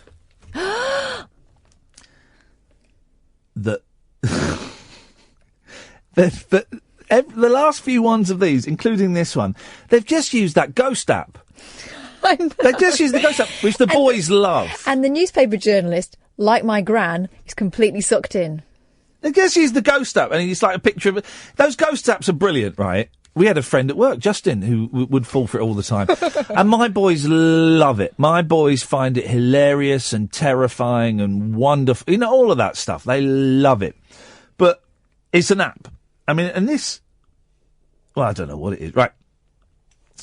My spook is a man-hater. But what's even more... Right, so what's even more spooky are the dolls behind her. Well, that one with the red cardigan gets its knickers pulled down by the ghost, apparently. We all used to do that, though, growing up, pull the knickers down of the dollies. First thing you do when you get a new doll, check it's got keks on. First time I saw a real, what did Jeannie call them yesterday? Lucy. First time I saw a real Lucy, I couldn't believe it. Flipping heck. It's not what I was expecting. It would be perfectly, perfectly smooth down there. Like a ski ramp. A gran claims her boyfriends keep being scared away. It's the dolls. But we've all done this, right? You meet someone, maybe you've been going out with them a couple of times or whatever, and they're nice. And then you go back to their house, or if it's a shared house, you go back to their room. And you look around and you go, oh my God, she's nuts. She's nuts. She's got loads of dollies everywhere. All her stuff's in plastic bags. I've got really bad. I feel a bit sick. No, honestly, I just feel a bit sick. I'm gonna go. Ghost! I'm gonna go. I'll give you a call tomorrow. Yeah. No, it's bad, isn't it? I'll walk. It's all right. Don't worry. Tracy Proctor. The female version of that is when you go back and you realise his mum puts his pants on the radiator to warm up for him in the morning. Tracy Proctor, 52, says the protective, here we go again, black monk ghost moves keys, glasses, e-cigarettes. A real glimpse into this lady likes to read and lock doors and smoke but not get cancer. And pulls down the knickers of her antique dolls.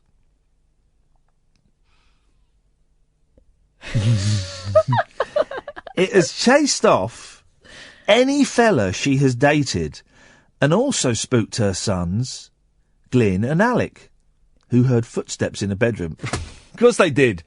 Mum was having a bukkake party. What? Not bukkake, what's it? Sushi. Fondue, that's what I'm thinking. Fondue. Careful with that. Careful. It burns, doesn't it? Yeah. It burns. Yeah. The Gran of Four said... Cold water. Many men have been driven from my home. How many? Again, maybe I was right the first time. Including her boys. I think she's doing it to get some peace. It's definitely stopped me having relationships. If I meet someone, I know what is going to happen. And I'm not going to see them again if they come back to mine. Well, I mean... But then who's that fella in the picture? There's a fella sat next to her watching the telly while she sort of looks up. I mean, it's very strange, isn't it? Tracy of Wakefield, West Yorkshire, called in ghost-busting brothers Mark and Daryl Vernon after the 14-year reign of terror. It's an actual reign of terror. Get me the Vernons. Now. See if you can find the Vernons. Go, see if you can find them on there, because we'll see if we get them on. What are they called? Mike and what? Daryl. Mark and Daryl Vernon. Daryl, D-A-R-R-E-L-L. Surely they'll be under Ghostbusters, won't Yeah, they? well, they're brothers, and they're in... Ghost Brothers. Yeah, Ghost Brothers in West Yorkshire. Who are you going to call? The Ghost Brothers! Mark, 51, said, there's definitely something happening there. Well... Oh! Tracy added, people might think I'm crazy, but it's looked after me. Nothing bad has ever happened. The reason I made that involuntary noise is because my eyes glimpsed over at the story next to it. And I don't know if I can say one of the words in it. Oh. Little bit of blue for the dads. Sex sells. The headline is, how weird to have sex. How weird to have sex. How weird. How weird to have sex. Geordies love doggy-style sex. What? Oh, yeah, I've read that one. But busy Londoners go for the missionary position. That's actually in a newspaper. That's in an actual newspaper. It's news. It's news. Got to Newcastle. How are we doing with Mark and Daryl Vernon? Mark Vernon, see above, standing to the left, the self-coined paranormal detective. Let's see if I can find paranormal detective. Nothing under Ghost Brothers. Have you looked on Facebook? No, I'm looking to see if they've got a website, because surely who you're going to call, you go to the website. Ghostbusters I've can't got a afford... picture of them. All right. Hey, yeah, look all right, don't they? They look perfectly ghost. We'll get them on. Get them on. If they won't come on tonight, we'll have them on Monday. I'll find them. Oh, by the way, next week, Dave Mason and Ian Anderson of Jethro Tull. Dave Mason, not of Jethro Tull, and Ian Anderson of Jethro Tull. And we'll be doing another fantastic coincidence butt kiss next Friday as well. So get those reviews in, guys. Get those reviews in. Every review counts. I am... Regular listeners to me, by regular I mean over the years, will know that I've always poo-pooed the supernatural, the spirit world and the other side. But as I get older, I'm coming more and more round to thinking that maybe such things as ghosts exist. That maybe. Now, I have no evidence to back this up. I've been to a couple of haunted houses, and we went to that haunted pub, of course. We did the whole show from a haunted pub.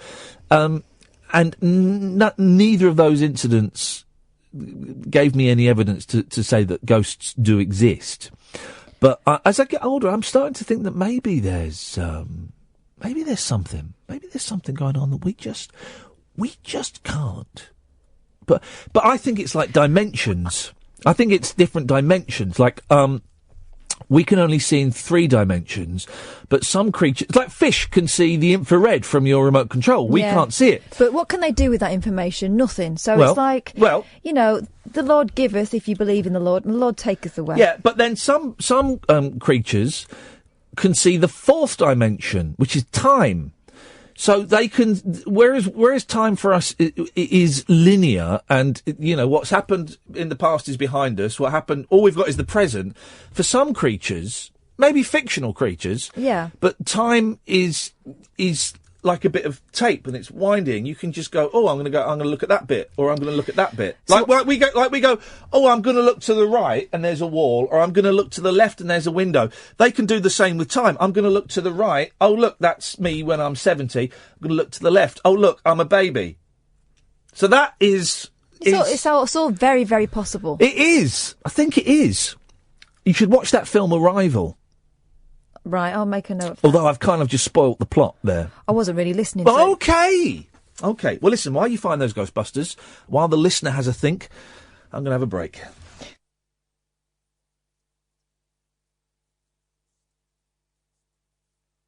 Give us 2 seconds. I'm not giving you any time at all. You've ballsed up, Ed. Put your hand up and take it like a man. The wild man of late night radio is back. Iain Lee on Talk Radio. We have ways of making you talk. Right, dear listener. Dougie Wright coming up a little bit later on. He's played on everything. But our favourite song that he played on is I love to dance, but my baby... No, I love to love. My baby just wants to dance. He wants to dance, you know, he dances. I've got a theory about that. You think that he's gay? You're clearly gay, come on. Because Tina Charles is saying, I will away the lads. And he's going, just a minute. I just want to dance. But my baby, just a great song, that. That is a great song. She's like chasing him. I love to dance. I love to love. And she's chasing him around the dance floor and he's going, no, let me cut a rug. She looks like a fag hag, doesn't she? She does, doesn't she? I don't know. That's not a critical term. That's a term of endearment. That's a term of endearment, isn't it? I always thought. What's her name? Tina Charles. Right, let me just look. Oh, I love to love, but my baby just wants to dance. He loves to dance, you know he does, with other men. Whoa, I love to love, my baby just loves to dance. He wants to dance, he's gotta dance. She's got a lovely set of heated rollers, clearly in the 70s. Good for her. Lovely. She's still going, Tina. So, was she 68 now? Probably. She's still going. Whoa, I love to... We should get her in. She's 62. Let's get her in to do a concert downstairs. And shall I break it to her? What? She was barking up the wrong tree. Well, yeah. Let's get her in and get her to do a concert downstairs. Oh, brilliant. That'd be brilliant. Whoa, I love to love, but my baby just wants to dance. He wants to dance, he's got to dance. Get her in. We'll have a concert downstairs in the Virgin bit. Yeah. A little boogie woogie. Da da da da da da da da da da da da da da da da. Oh yeah, classic. I've Facebook marked Vernon, so it's a matter of time. Although he hasn't been on there since October last year. Speaking of dancing, Mm-hmm. looking for love? Try to wiggle on the dance floor. Not if you're Tina Charles. I'm an excellent dancer. Really? Because I'd imagine, because you got short legs and stumpy arms, I thought you'd be sort of just flailing around a little bit like that. No, that's your mistake. Okay. You've got too much limb. Yeah, but I control it well. Well, yeah. You've got a low centre of gravity, so Yeah. you're a bit more in tune with the floor. That means it's harder for you to fall over. Mm-hmm. It's like your weebles wobble, but they don't fall I've down. got excellent balance. You're a weeble, and you wobble, but you don't fall down. It's the way I wobble, though. Exactly. Well, this is from everyone's favourite science correspondent. Fernandez. Yeah, you got it. By the way, if you're wondering why we're not... I can see calls, people ringing in. I just don't think you're up for it, guys. I might allow some of you to come on my radio show a little bit later on. But right now, you're listening to Radio Gold. I mean, talk radio, but it's actual gold, right? Just to show you that I can do it, okay? Let some of the callers come on in a little bit. Right now, guys, you're listening to Gold. Not them. This station. Next time you hit the dance floor, don't be shy. Love, but baby just loves to dance. He wants to dance. He loves to dancing with other men. Don't be shy and shuffle on the sidelines. What? For scientists have found what moves the best women dancers make, and they're not for the timid. Well, it's surely the most erotic dance has got to be Lambada. No. Is it the bogle? The bogle? Oh, the bogle. The bogle where you wind it up. The dirty wine. You bend it down and you do the dirty wine. That one is it called the bogle? Well, I mean, it was Beautiful the precursor dance. to the Nice big that thing that nice big arse doing a bogle. it's the precursor to Yeah. the what's it called? That thing that Miley Cyrus does. Yeah. You do the dirty wine. You gotta bend it down fine and do the dirty wine. And they really it gives you a real, Yes, it certainly does. They discovered, this is scientists, and this is Colin Fernandez, the science correspondent. People are calling in. Stop calling in. Stop calling in until after midnight, please. The next 14 minutes, I've got these. Don't panic. So, just stop calling in. Stop it. They discovered that vigorously wiggling your hips, arms and thighs is considered to be the most attractive to men. The dirty wine. And not only is it a fun way to boogie, but the experts... I told you about that brilliant song I saw Rolf Harris singing on television once.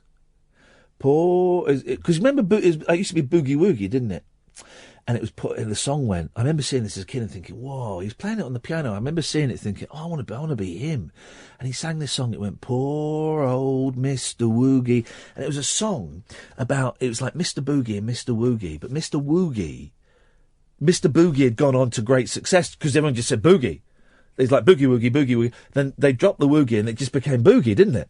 Mm. And it was a song written from the perspective of Mr. Woogie. And people don't say woogie anymore. People don't go, should we go on a dance, have a little woogie? They say, should we go and have a little boogie? Yeah. I wonder if I can find that song. Hang on a minute. Maybe not the Rolf Harris version, but...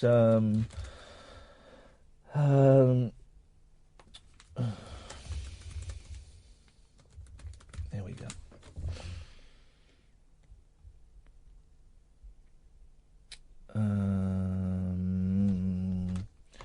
Hang on. Oh! Here we go! Here we go! It's the Governors! Maybe it wasn't Rolf Harris then. This makes more sense.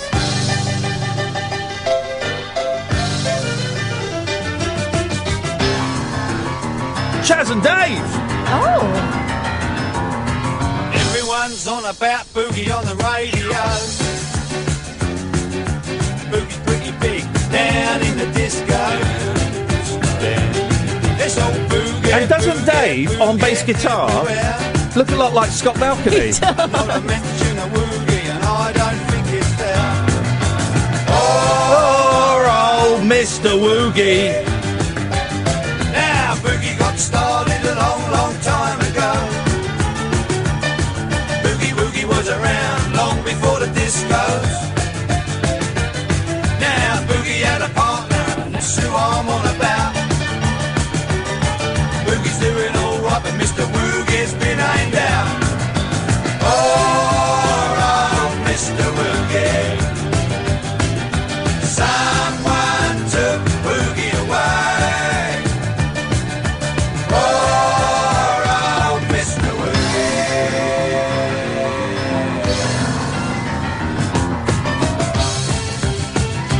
I'm going to have to get me some Chaz and Dave. I think so. I'm going to have to get me some Chaz and Dave. That is blinding. I thought that was Rolf Harris, but obviously it was Chaz and Dave. And you can see how an 8-year-old kid will get confused by that. Because they both look like... Well, they got beards. Yeah, it's the beards. Don't they look good? Look at that, man. Boogie's on his own and he must be making a mint. Boogie's doing all right. Poor old Woogie's skin. Poor old Mr. Woogie. And if they ever made a comeback together, what a day that'd be. And it would make a few bob for poor old Woogie. Now you'd think old Boogie would help out his mate. Now wouldn't you, eh? But perhaps he thinks old Woogie's at it. Better than the Kinks. I'm going to say it. Better than the Kinks. Aren't they? Someone took Woogie away. Poor old Mr. Woogie. Poor old Mr. Woogie. Someone took Woogie away. Poor old Mr.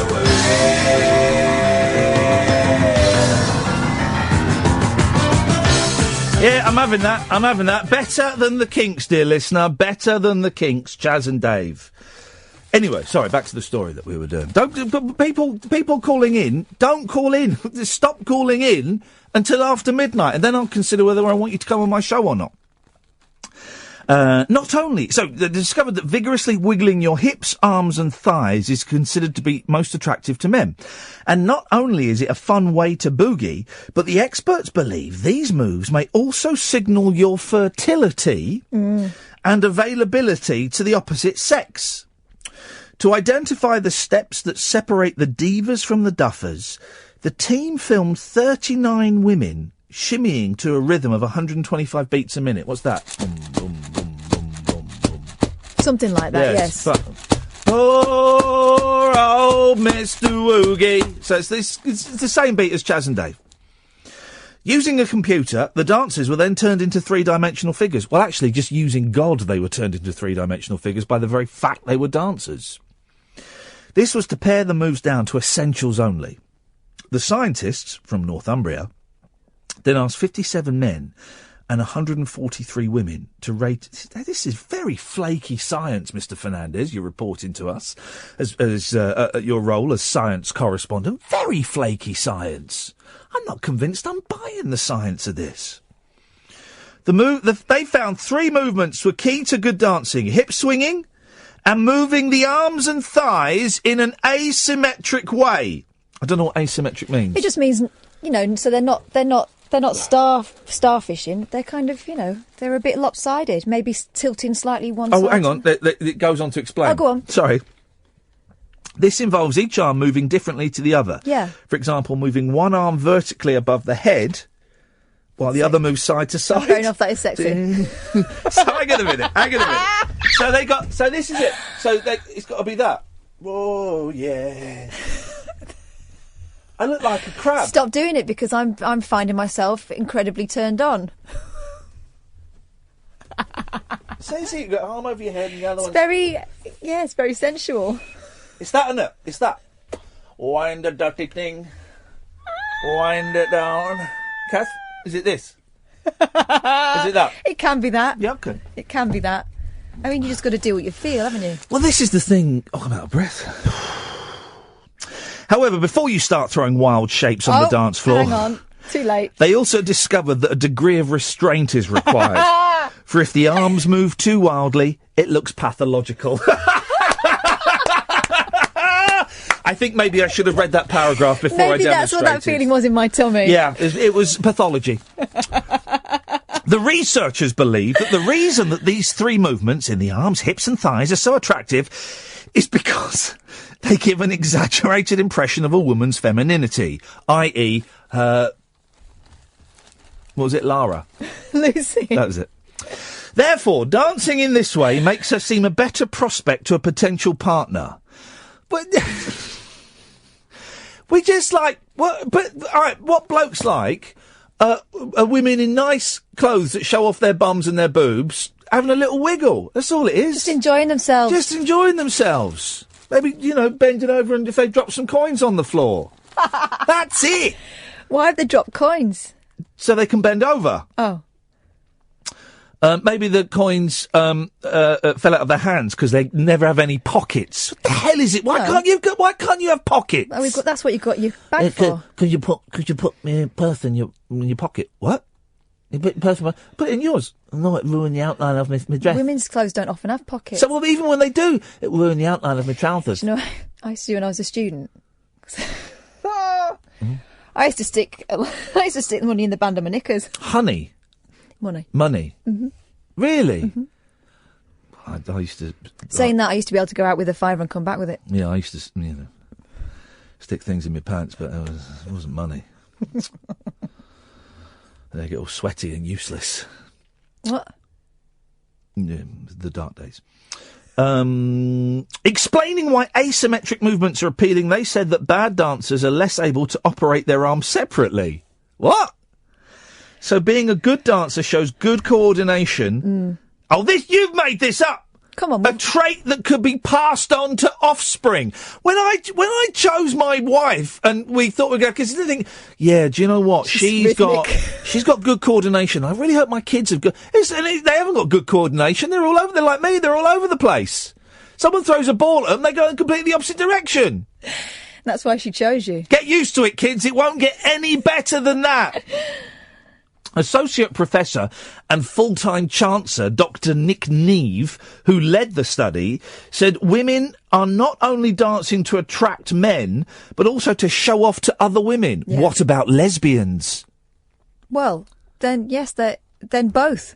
He added, you are able to interpret a lot about a person from the way that they move. Flippin' heck!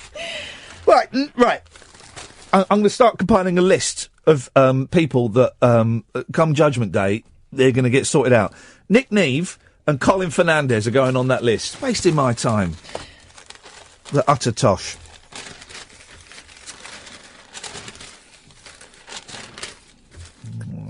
Right, okay.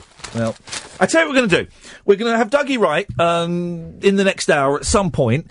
And we're also going to open the phone lines for half an hour, okay? And let's see if you've learnt your lesson. Stephen says, that's it, I've had enough of the self-indulgent crap of Iain Lee on Talk Radio. I'm tuning back to LBC permanently, the radio grown-ups. Good, glad to see the back of you, Stephen. Never liked your texts. I thought they were a bit boring and a bit lazy. Or you want someone a bit more intellectual listening to the show. So, bye, Steve! Late Nights with Iain Lee on Talk Radio. Talk Radio. So, we're going to allow you the chance to come on a national radio station for the next 30 minutes or so. But just think, is what you have to say interesting, important? Will it have an impact, a positive impact on people's lives? If no, then I really don't want to hear from you. I'm Iain Lee. Late Night, Iain Lee on Talk Radio. We have ways of making you talk. Right. What is going on with people? I'm glad I've done this, right? I'm really glad that I've brought this to your attention because a lot of you... Listen, I can take criticism. It's my job. Someone criticises me, I can take it, and I listen to it, and I think, okay, they have brought something up. Yes, it hurts, but I'm going to think about it, and I'm going to think about how I can improve myself. So when I get criticised, I don't get angry, I don't get upset. It hurts, but I go away and I sit quietly for sometimes a couple of days at a time and think, right, so that person said I wasn't very good at that. How can I get better at that? And if I can't get better at that because of the limitations of, my head, then maybe there's something else I could do that will compensate. Turns out you lot aren't quite like that. You're taking it a bit personally. Mal says, does Lee not understand that most people who interact with his show have psychological problems? Do not undermine them. He is very cruel. Well, Mal, do you not realise that the word psychological has the letter S in it? So, it's easy to criticise. And I've been finding it very easy to criticise you listeners all night. But and everyone who's sniping back, the Mal and the Stevens, is childish. The maturity comes when you go, oh, maybe he has got a point. Maybe the reason that the show isn't working isn't because of him, because he's brilliant. Maybe it is my fault. You, the listener, being you, the listener, maybe it is my fault. Maybe I should be doing more. Maybe I should be giving more. I tell you what we're going to do. We're going to have a little bit of fun. The next 30 minutes, I'm going to open the switchboard and we're going to take calls straight to air. Okay, so very, very simple. 0344 499 1000. Now, before you call in, have a think. Does your call meet the criteria? Okay? You all right, Ed? I'm just getting the cup. Okie dokie. Oh, okay. Does my call Thank you. meet the criteria? Is it interesting? Will people get something out of it? Is there a little bit of humour in there? That's the criteria, okay? So just have a think. I can see people ringing in, and I just want those people to think. 03, and this is the first time I've given the number out this evening. Okay? 0344 499 1000. Okay? Let's try this. Line 1, do you meet the criteria? I think I do. I want to redeem myself. Go on then. Do you know, this, I feel, I don't know, it doesn't just happen to me, this. When you listen to some music sometimes, you get a sort of, either a memory of a place or a smell. Well, when you played Chaz and Dave, I smelled oranges. And I don't know why, but I thought... That's The Shining, isn't it? You've got The Shining. Isn't that synesthesia? Don't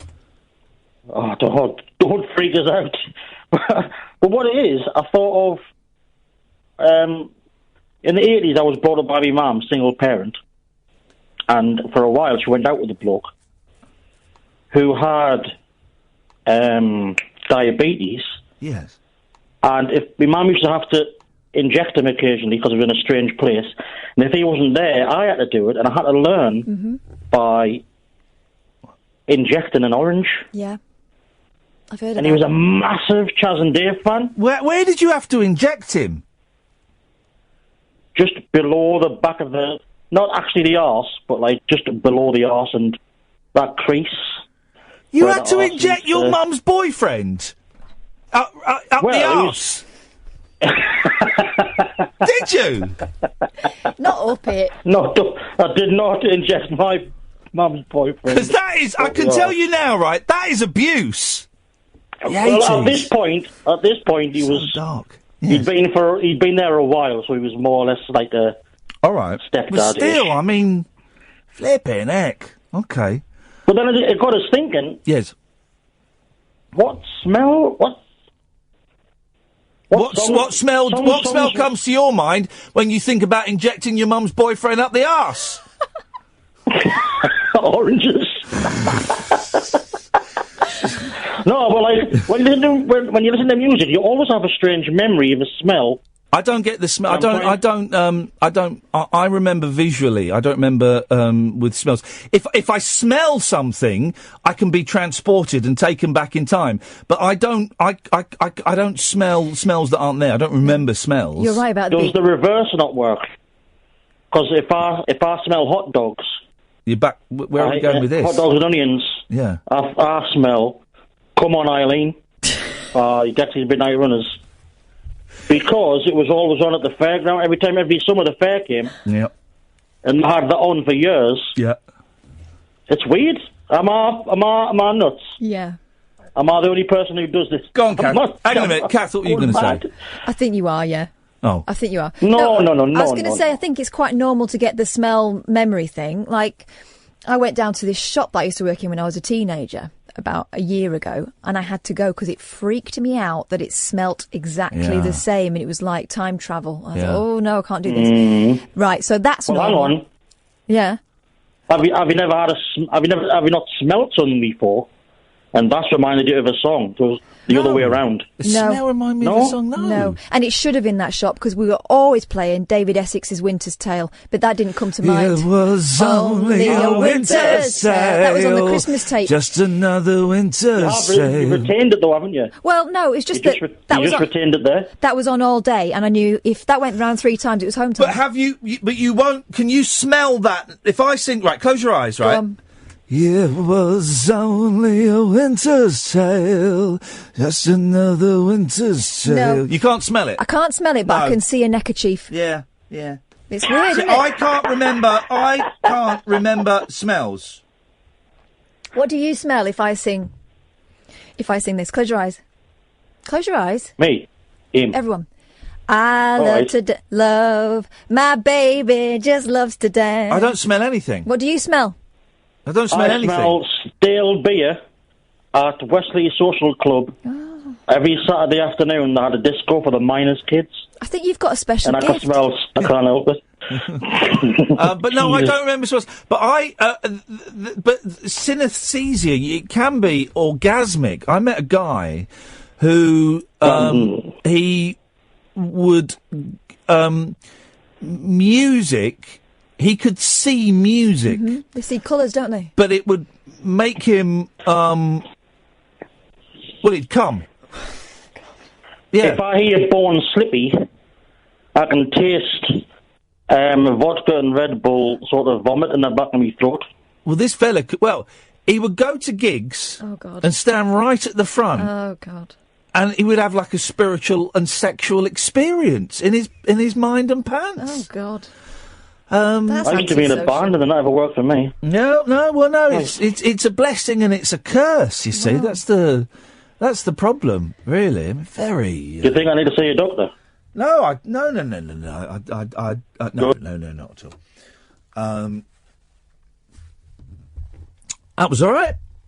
I'm going to give that a 6 out of 10. That was acceptable. 5 and above, fine for tonight, okay? Because we're kind of rebuilding. 5 and above, fine. Below 5, no, 6. I'm going to say 6 and above. 6 and above, because that was acceptable. Anything less than that, and you're banned. Yes, line 1. Do you fit the criteria? Oh, no. Is my first call through to you straight away? You tell me. Ian, big fan, long-time listener, first-time caller. Okay. And I have no idea what you were talking about, because I've just called, but I haven't managed to listen tonight. I'm really sorry. Well, far be it from me. Basically, what's your name, friend? Mark from Hitchin. Okay, Mark, we are discussing this evening why the show's listening figures have fallen through the floor.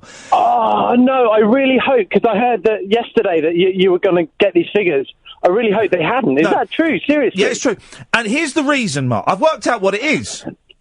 No, you don't know the reason, but go on then. No, I do, mate. It's not me. It's not Kath. It's not Ed. I agree. It's you, the callers. Okay. It's you, the callers. You're not doing good enough. Yeah, I'll take it on the chin, but why? What are we not doing? Well, you're not being interesting, you're not being captivating, you're not grabbing me. Can I just...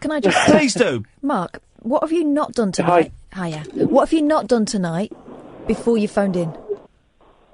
So I haven't managed to listen to the show tonight. I've been, I'm a podcast listener, 100%. And I don't want to, Mark, I don't want to be cruel to you, right? But I've got to be fair. I've just said any call that scores less than a 6 out of 10, I'm going to boot off. Now you've come on, you've done the long time listener, first time caller. I love it. But this is a 4 at best. This is a 4 out of 10. Okay. So give me a chance. Let me redeem yourself. Can I please? Yeah, all right. Okay, first of all, Kath, I'd like to make a very quick request. Can you please not put me on the podcast on Monday? Because I listen to, I love the podcast, but, you know, my bit, I don't need to listen to. Mark, anyway, listen, I'm the producer, and I will not be dictated to. Oh, it's such a pleasure to talk to you. It's gone down to a 3, Mark. You're a 3 out of 10. Issuing demands. Even Vinny scores higher than you. Oh, no, Vinny's awesome, though. But listen, can I... the reason, my first... Hovering over the cut-off button. Thing I wanted to talk to you about, or actually request, and this is going to get me down lower, I know it, but you know what? I've got so much love for this guy. Can I talk to Ed? Oh. Let's go to line 2. Line 2, do you fit the criteria? I hope so, mate. I hope so. How you doing, Ian? It's Jimmy. All right, Jimmy? How's it going, mate? Yeah, I think, to be honest, the show is saved... see, I ain't tuned in for a while, but you see the train thing, train correspondence. Paul is that Scoins. the first time he's done it? Yes, it was. It's the first time he's done it. New signing for Talk Radio, the train correspondent, Paul Scoins, yeah. What did you think? It's good, wasn't it? I think things can only get better from this point onwards, mate. I think they can only get better. That was one of the best things I've heard in ages. Really? Tell me why you liked it. Because this is great feedback, because I agree with it. Tell me. Well, it was serious. It was informative. Yeah. He didn't miss a trick, the geezer. No. He spoke to people, and it sounded like a proper news report. A proper news report. No crap. He just didn't miss out anything, and he didn't make it a joke. It wasn't a bland subject. Yeah. Paul No Crap Scoins, we're going to be calling in from now on. Well, Jimmy, I'm glad you liked it, and we're going to make that a regular feature. I mean, literally, you're the only person that said you liked it. We've had about 25 texts saying it was rubbish, but that's what we always got. Yeah. So well, don't listen to him. Thank you, Jimmy. You're a good man, Jimmy. I appreciate that. Let's go. Marks out of 10 for that one. That was a strong 8. Strong 8. Yes, line 1. Do you fit the criteria? Yeah, I'm going for an 8 to 9. Well, you started on a 2. Oh, okay, I'll work my way up quickly, all being well. Following on from the comment on your friend with synesthesia, I'm halfway through a book called Musicophilia by the late neuropsychologist Dr. Oliver Sacks. Yes. And there's some fascinating... Well, basically the book's a compilation of anecdotes, clinical anecdotes, that he compiled during his clinical career. And one of the accounts was of someone who took a phone call in the States in a lightning storm, was hit by lightning, and the very next day developed this amazing ability to compose music and to play the piano extremely well. What the heck? What? Hang on. That sounds like a beginning of a superhero film. Yeah, I know. What's the name of this book? It's called Musicophilia. Oh God, I don't know how you spell that. There we go. Here we go. Let's have a little. Cognitive psychology. Oliver Sacks. That's the one. It's £4.11. It's too much. That sounds all right though. That's brilliant, isn't it? It is extraordinary. Extraordinary, but there's obviously a risk factor to trying to get hit by lightning to improve your musical abilities. Yeah, it's a bit of a punt, isn't it? It's a shortcut, but if it goes wrong, it could be awful. When I was a kid, I used to repeatedly throw myself off high things in the hope that I'd be able to fly. Yeah. Oh, I tried to fly when I was a kid. Mm-hmm. Didn't happen. Thank you for that, Tom. That's a solid 7. I like that. This is the thing. Everyone said, I've cracked the whip and it's working. Let's try this one before the break. Line 4. Do you fit the criteria? I hope so, Mr. Iain Lee. I just wanted to phone in, so I've had the best 2 hours entertainment for a long time tonight. I went to see Danny Baker in Reading. Oh, the Reading Hexagon. Yes. What does he do? He just talks about his life. He does a little bit about your radio bit, where you talk about what you're allowed to talk about and not talk about on the radio. All right. He does a little sketch about that, but pretty much he just rants. And is it just him on his own? Is it him on his own? That's it, just him on his own. It's incredible. Absolutely just wonderful. He gets away with so much. Hopefully we're going to go and see him at Shepherd's Bush. That's the plan. Oh, please do, because I tried to get you to come along to Reading tonight. Yeah, I know. I needed to pull a sickie. Listen, it was a nice call. I'm only going to give you a 5, but I enjoyed it. Break. Uncut after-hours conversation for the up-all-night generation. Late night Iain Lee on Talk Radio. We have ways of making you talk. Don't forget, you can get this podcast and The Rabbit Hole. iTunes is the obvious place. If you go to iTunes and type in Iain Lee, they both pop up. But you can get them on Podcast Catcher and Pocket Cast and all those. You can get The Rabbit Hole on Acast. You can get it on loads of different places. I know some of you are a little bit iTunes phobic. That's weird. We're going to play the interview with Dougie Wright in a bit, who is a session drummer, British session drummer, who's absolutely charming gentleman, has played on hundreds of hits. He was kind of one of the Walker Brothers, played with Adam Faith and David Bowie, all kinds of people. And we chatted to him earlier in the week, and he's brilliant. So we're going to play that in a bit. In the meantime, though, I'm giving you a golden opportunity to come on the radio and redeem yourself. You've let me down, you've let your families down and yourselves down by getting me really very disappointing listener figures. They came out this week. It was upsetting for everybody. We work hard. I think it's time you pulled your finger out. 0344 499 1000. Line 1. Do you fit the criteria? Yeah. Iain Lee? Yes. I'm a schizophrenic, as you know. You remember me. My name's Lee. Okay. So 3 so far. And I've been listening to you for the last couple of hours and the last few nights. Yeah. And I think you may be having a breakdown. Catherine, who I love, she's gorgeous, but she may not recognise you because she's too close to you. I think you're having a breakdown. What makes you say that, Lee? You're getting angry with your listeners. I don't think it's a breakdown. I think it's a break up, a breakthrough. Well, a person having a breakdown would say that. Yeah. Well, but if they were also having a break up or a breakthrough, they would say that, wouldn't they? Whatever. I think that you're having an issue. I think that you're upset because I'm highlighting your issues as a caller. Well, I'm not very good as a caller. Exactly. I'm not special. Exactly. Well done. I know that, though.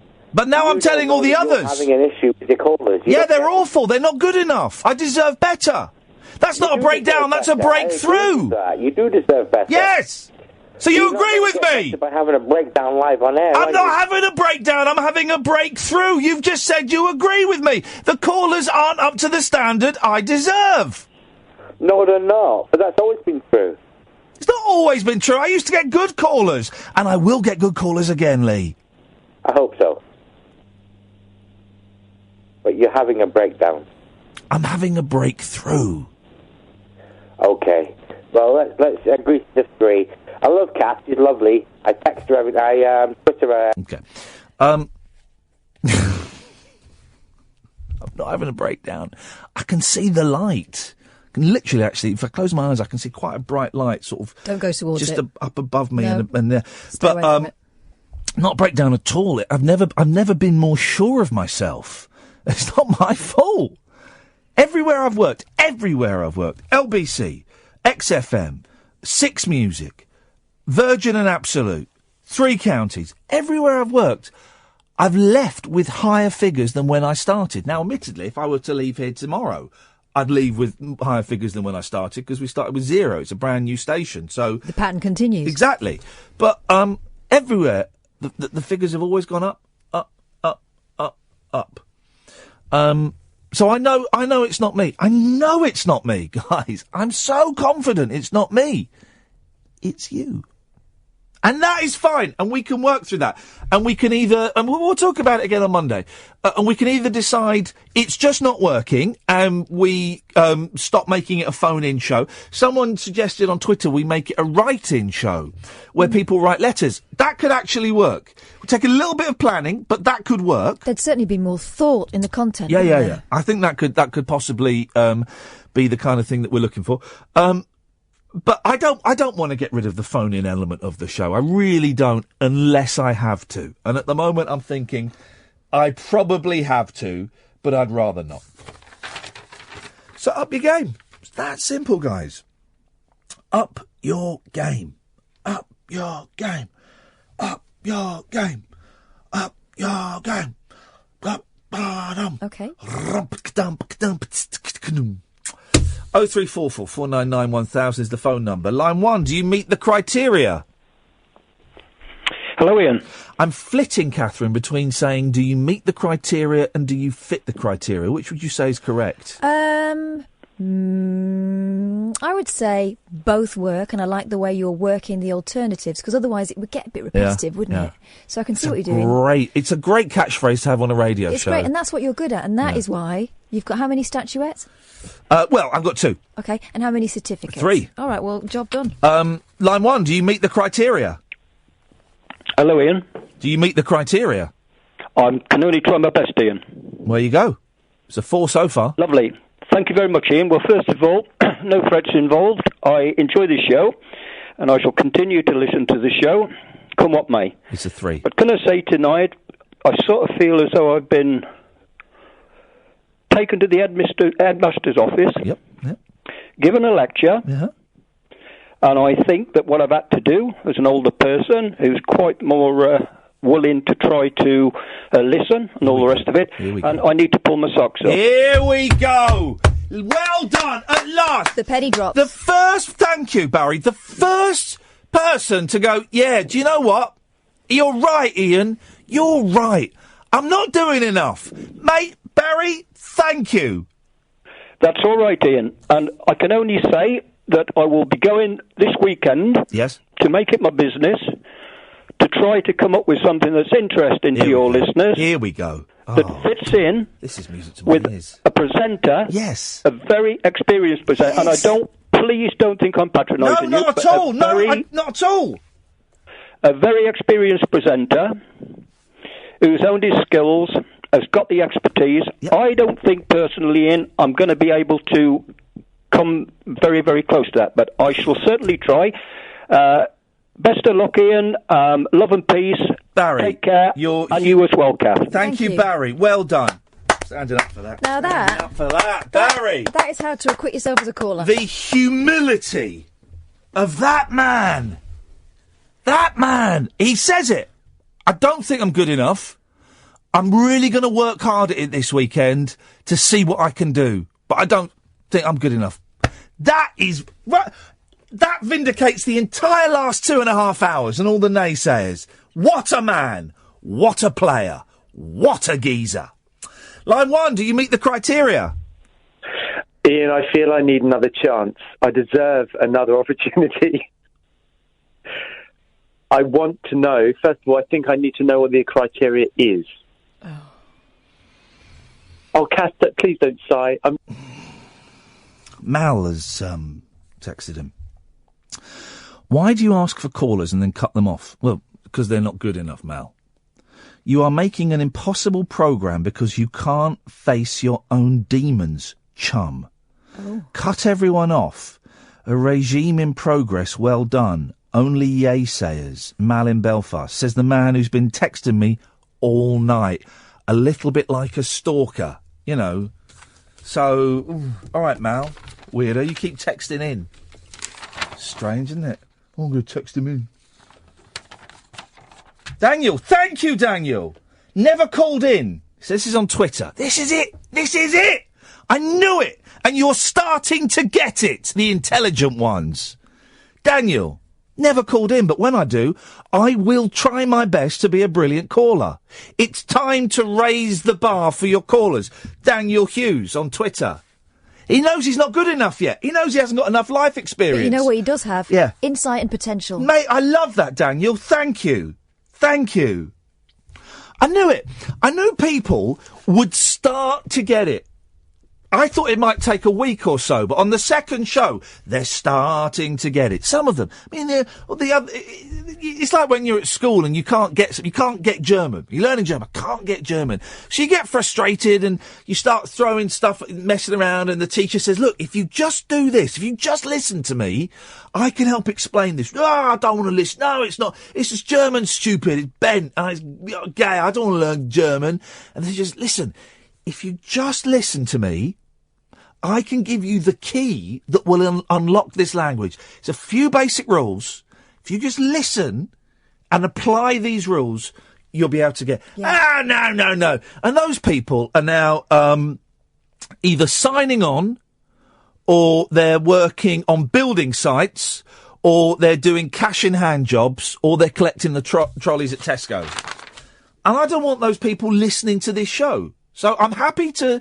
Again, I had a thing where we lost listeners, so our listener figures would go down even more. But then I had a kind of way that would get us more listeners. And I can't remember the connecting It started with berating them. So we're going to lose all of the people we're going to lose all the idiots and the bad callers. Message. So we get even less listeners than we've got now. And then we do something else. Yeah. And then we have more listeners. But I don't remember what that was. Let's switch the phones off now, because I think we've peaked. I don't want to... I can see people calling in. I don't want to take any more of those calls, guys. I'm not interested. Let's just let Barry's phone call ring in everyone's ears. Yeah. Maybe we should put that out as a special bonus podcast, the instructions. How to. Yeah, thanks very much. Late night conversation worth losing sleep over. Iain Lee. On air and off the leash. On Talk Radio. We have ways of making you talk. So, you know, we like to get you guests on the show that have got stories to tell, that have lived lives. And I got this, Dougie Wright, okay? And I'll be honest, I found this fella because a couple of weeks ago there was an interview with him in the Express. And I was hooked. I devoured it. And he's great. Remember we had Herbie Flowers on a few months ago, session musician who played on loads of stuff. Well, Dougie Wright is the drumming version of him. Adam Faith, Bay City Rollers, Cilla Black, the Walker Brothers, David Bowie. He's played with them all. He comes from a different era, a different world. I was lucky enough, email Dougie. He was totally up for having a chat.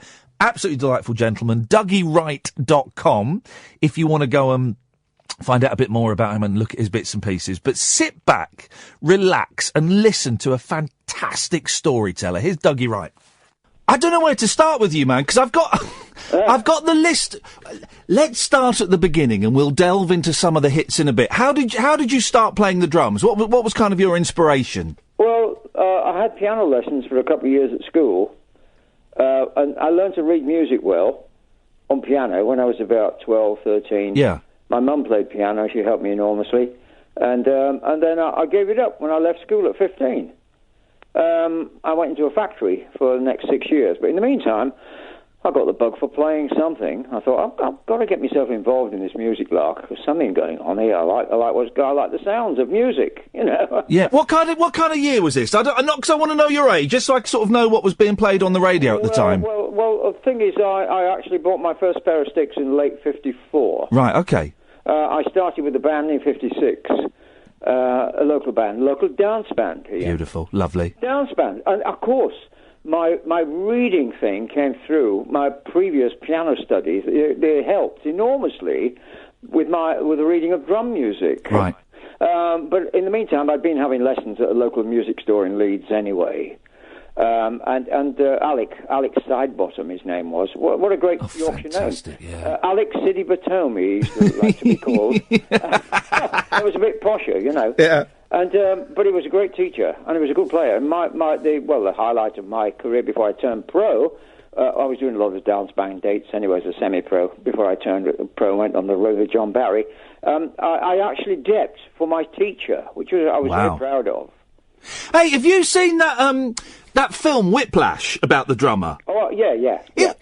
That's nothing like playing the drums, is it? Well, I don't know what to think. You know? I watched that and I thought, I've got friends who play the drums. It's nothing like that. Well, I mean, it's good fun. It's fun? It's fun, but it all depends on how serious you want to take it. Yeah. Was it at what point did you realise that you could knock the factory on the head and you could make a living out of playing drums? Well, I had a call one Friday morning from a colleague I used to work with in Leeds. He had already joined the John Barry 7 in 1958, and he was a tenor saxophone player. He now lives in Spain, and we're still in touch, well and truly. But he phoned me one Friday morning. He said, would you like to join the band, our band, the 7? I said, I'd love to. So, well, look, I'll arrange for you to have an interview with John Barry in Leeds. Yeah. Have a drink at one of the hotels in Leeds, and talk it over and see how it goes. Anyway, it all went very well. I was offered the job, and about a couple of weeks later, I travelled down to London with John Barry and joined the 7 for rehearsals. My first gig was with Marty Wilde. Wow. At the Theatre Royal in Norwich. Fantastic. That was 1958. The first week of November. And never had a proper job since? Well, no. Yeah. I've got used to it now. Brilliant. You know? I'm trying to make a career out of it. If you keep practising, Dougie, you never know, you might get there. Well, what did your parents say, or your family say, when they heard you were going to quit, a steady job to do this lark? Oh, my mum was a bit tearful, of course, Yeah. And, of course, it was, for me, it was the equivalent of going to do my national service. Yeah. At that time. But anyway, that is another story, but I won't go into that. But I went to London, but I kept in touch. There was no mobile phones. We weren't on the telephone. Yeah. So I had to write letters. Gosh. Back to my mum and dad. People, just make sure that they were okay and I was okay. Yeah. And, but the first week I got down for rehearsals with John Barry in London, I felt terribly ill all week. I'd picked up a bug travelling down in the van. Or eaten something en route on the way to London, and I had these stomach problems. It was awful. Anyway, I thought, I've got to go back home. Anyway, I thought, no, I wanted to do this job, so I stuck it out. John Barry 7, of course, famous band. The theme tune to Jukebox Jury is how a lot of people might know them, isn't it? That's right. Yeah. We recorded that in 1960. What was John Barry like? Oh, he was fine. Was he strict? Yeah, he was very strict. Yeah. It wouldn't mess about. There's no messing about with him. Yeah, you either did a good job or you were out. And who was someone you mentioned? Marty Wilde. Who else did you get to play with when you were with John Barry? Well, of course, we met Adam Faith. Yeah. And we started being Adam's backing band for 2 or 3 years, and then of course we things were changing. Adam wanted his own pop group, if you like. Yeah. The Roulettes to back him. But we moved on, and of course a lot of us were thinking in terms of moving into the studios. And because music, it's hard to think now, isn't it, that in the sort of late 50s, early 60s, music was changing. Every week there was something new was happening. Of course, with you got the Elvises and the Adam Faiths and the Cliff Richards, and then the Beatles came along. When the Beatles happened, and 4-piece guitar groups took centre stage, how did that affect you? What did you think about all of that? Well, I left the 7 in 62, and I was out of work. I went down Archer Street. Looking for gigs. I got some eventually, which saved me from starving. Yeah. But the thing is, in the meantime, our keyboard player of that time, with the John Barry 7, a chap called Brian Hazelby, called in to see me in my flat in Wimbledon, and he said, the drummer's leaving from the Ted Taylor 4. Of course, I knew Ted Taylor 4 from the film sessions, the John Barry film sessions, right, to help out, augment the 7. And Ted had got this vacancy going. So I phoned him up immediately. I said, Ted, Dougie Wright here, blah, blah, blah. I hear Bobby's leaving your band. Can I join it? So he said, well, I know you can read all the music we've got, but can you sing? Uh-oh. I said, of course I can sing. Well done. Of course I can sing, because I've always wanted to be a singer, Yeah. and now I am becoming a singer. All this time on, I'm singing, rearranging all the American songbook stuff, so it becomes jazz rap. Yeah. Oh, flippin' heck. Jazz rap, not pop. I love it. And I'm rescoring and rephrasing all the old songs. I'm working with just the drum kit and the tambourine. Now, this is the live show that you do, isn't it? I do a talk show called My Parade of Hits. Go on. What? And I've read about this. What happens there? Well, I entertain people for about an hour, just talking to them and telling them about the things that we made in the way that you and I are talking. Yeah, yeah.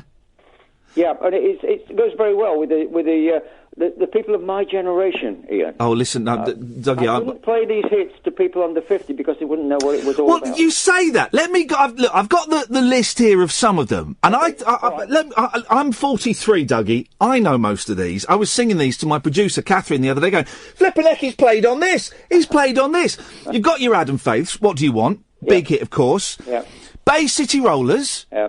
Bye bye baby bye bye bye baby baby bye bye. Eloise, Barry Ryan. Chris Farlow, Out of Time. Cilla Black, Step Inside Love. That's a wonderful song. When you're doing session work, Dougie, do you get to meet the artist, or is it the music's done separately? You finish, you get out, and then the big star comes in. No, the star usually appeared. Right. But they didn't put the master voice on that session. Yeah. When we'd done the backing track, which was up to par, with a guide voice from the star, a guide voice. Yeah. Then we would disappear to another studio somewhere across London to do another session, and that star would hang about in the studios and put the master voice onto what we'd done. And was it was quite. We had.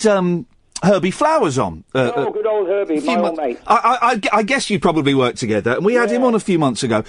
And the speed with which songs that went on to sell millions and millions of copies, the speed with which you guys would go in and lay down the track, you could do a couple of songs in a morning.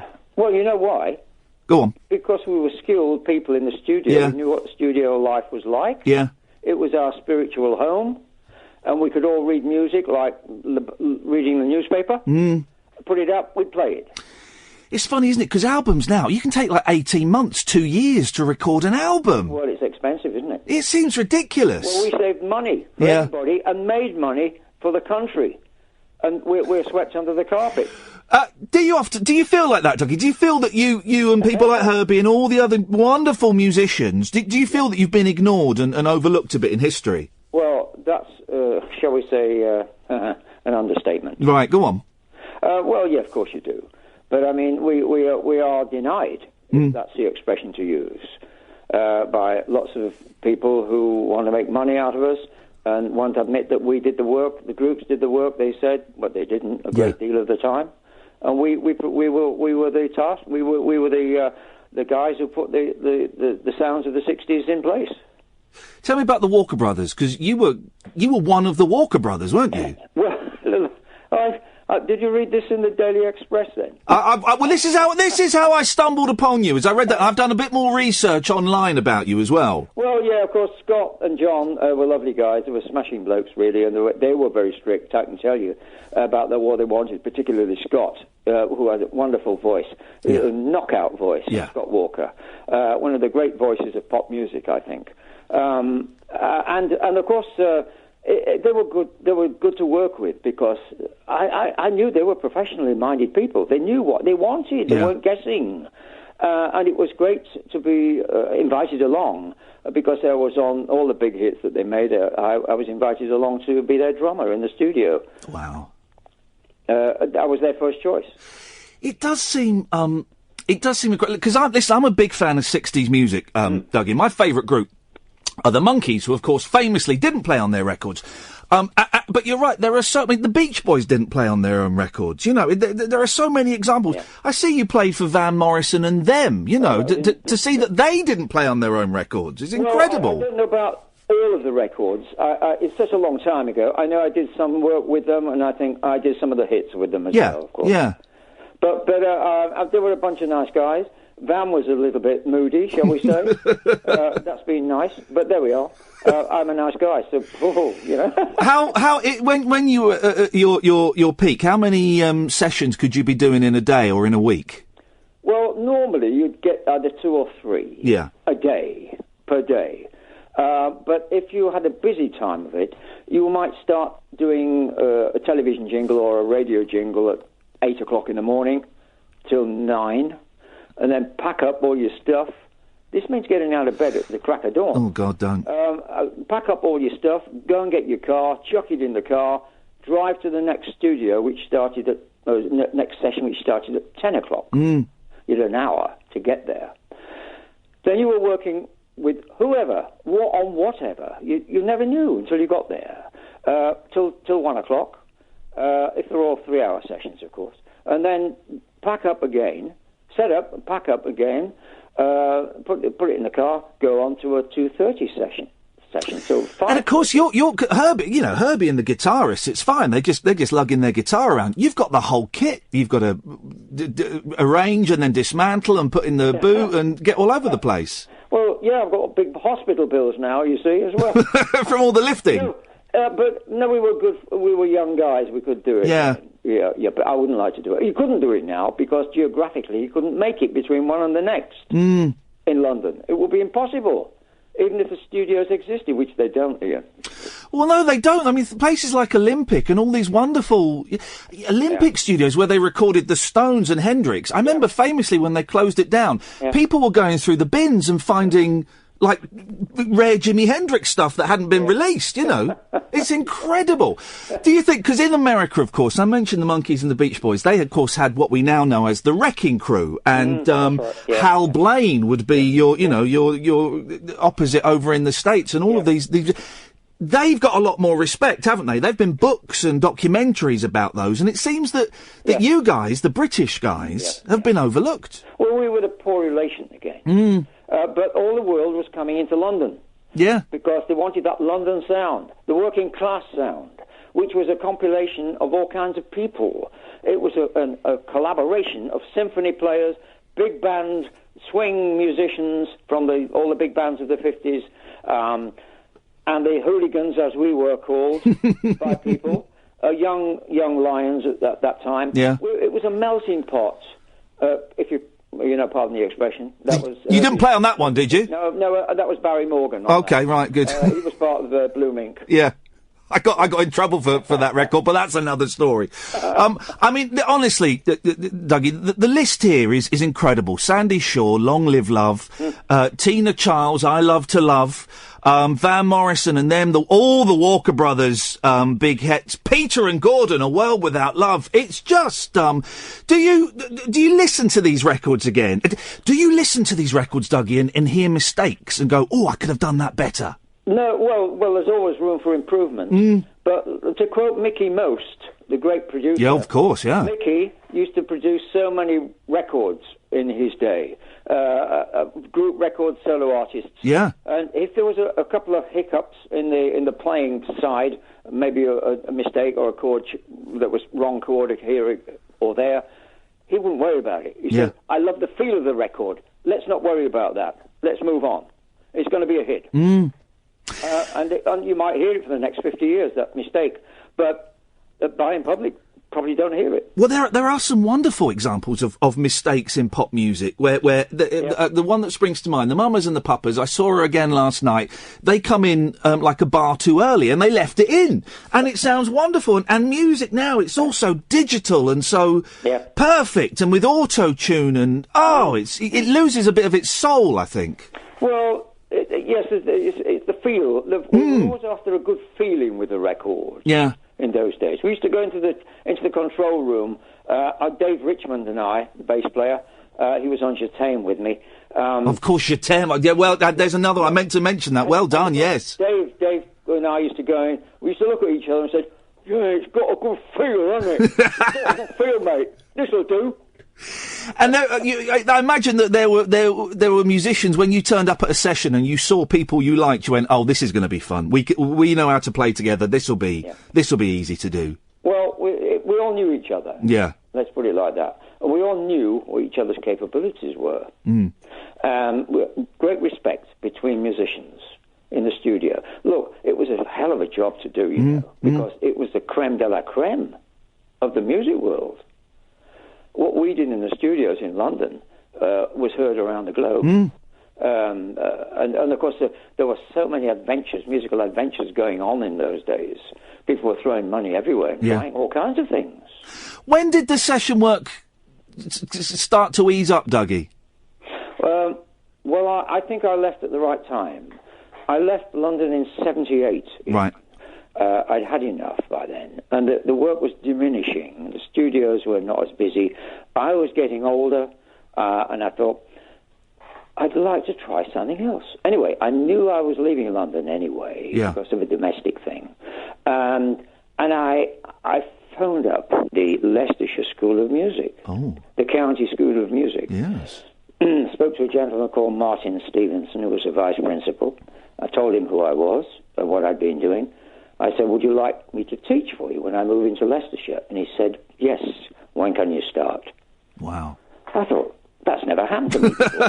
That was easy. I told my bank manager I was going to leave, and he said, what are you going to do, dear boy? I said, well, I'm going to teach in Leicestershire. I'm going to teach in the schools. He said, wow. He said, my dear boy, he says, that's the best thing you've ever done. A steady job at last. Well, no, it was serious. And I'm glad I did make the move, because it became a great second career for me. Yeah. And it afforded me a pension. I was kind of I was self-employed and employed at the same time. Yeah. It was one of those situations. Yeah. But I was still doing my own work, my private band leading work and stuff like that as well, you see. And doing all kinds of things in the meantime. So just, Dougie, let's bring it up to date now. So you mentioned that you've got your one-man show, and what did you mention? You're rescoring American classics, are you? Sunny Side of the Street, Lulu's Back in Town, Chicago, Sweet Georgia Brown. All those hits from the 30s, 40s. I'm doing them as a rap style. I love it! Yeah. Yeah, well, I mean, you know, this is great. Like, I'm just sitting rapping with a tambourine in my hand. Oh, man alive. And using my feet, bass drum and hi-hat. Beautiful. And all I'm doing is providing a rhythmic groove for myself. Yeah. To sing over the top of it. You know, a kind of, please don't talk about me when I'm gone, though our friendship ceases from now on. If you can't see anything that's nice, then best don't talk at all. That's my advice. That kind of thing. I love it. I love it. But with a tick groove going on. Yeah. Oh, mate. So I'm enjoying my damn self. Yeah. I'm sorry about the language. No, we've had worse than that, trust me. It out now. You musicians, you're all the same. You're all potty-mouthed. Well, we're all balmy as well, you know. Dougie, listen, the website, if people want to come and have a look and find out more, is DougieWright.com, and that's right with the W, of course. Yes. Mate, honestly, thank you. As a fan of music, and, you know, I know 85% of the songs that you've got on your CV here, and they're all brilliant, mate. So thank you so much. You've made the soundtrack to my life, and it's really appreciated. Well, when's the cheque coming through?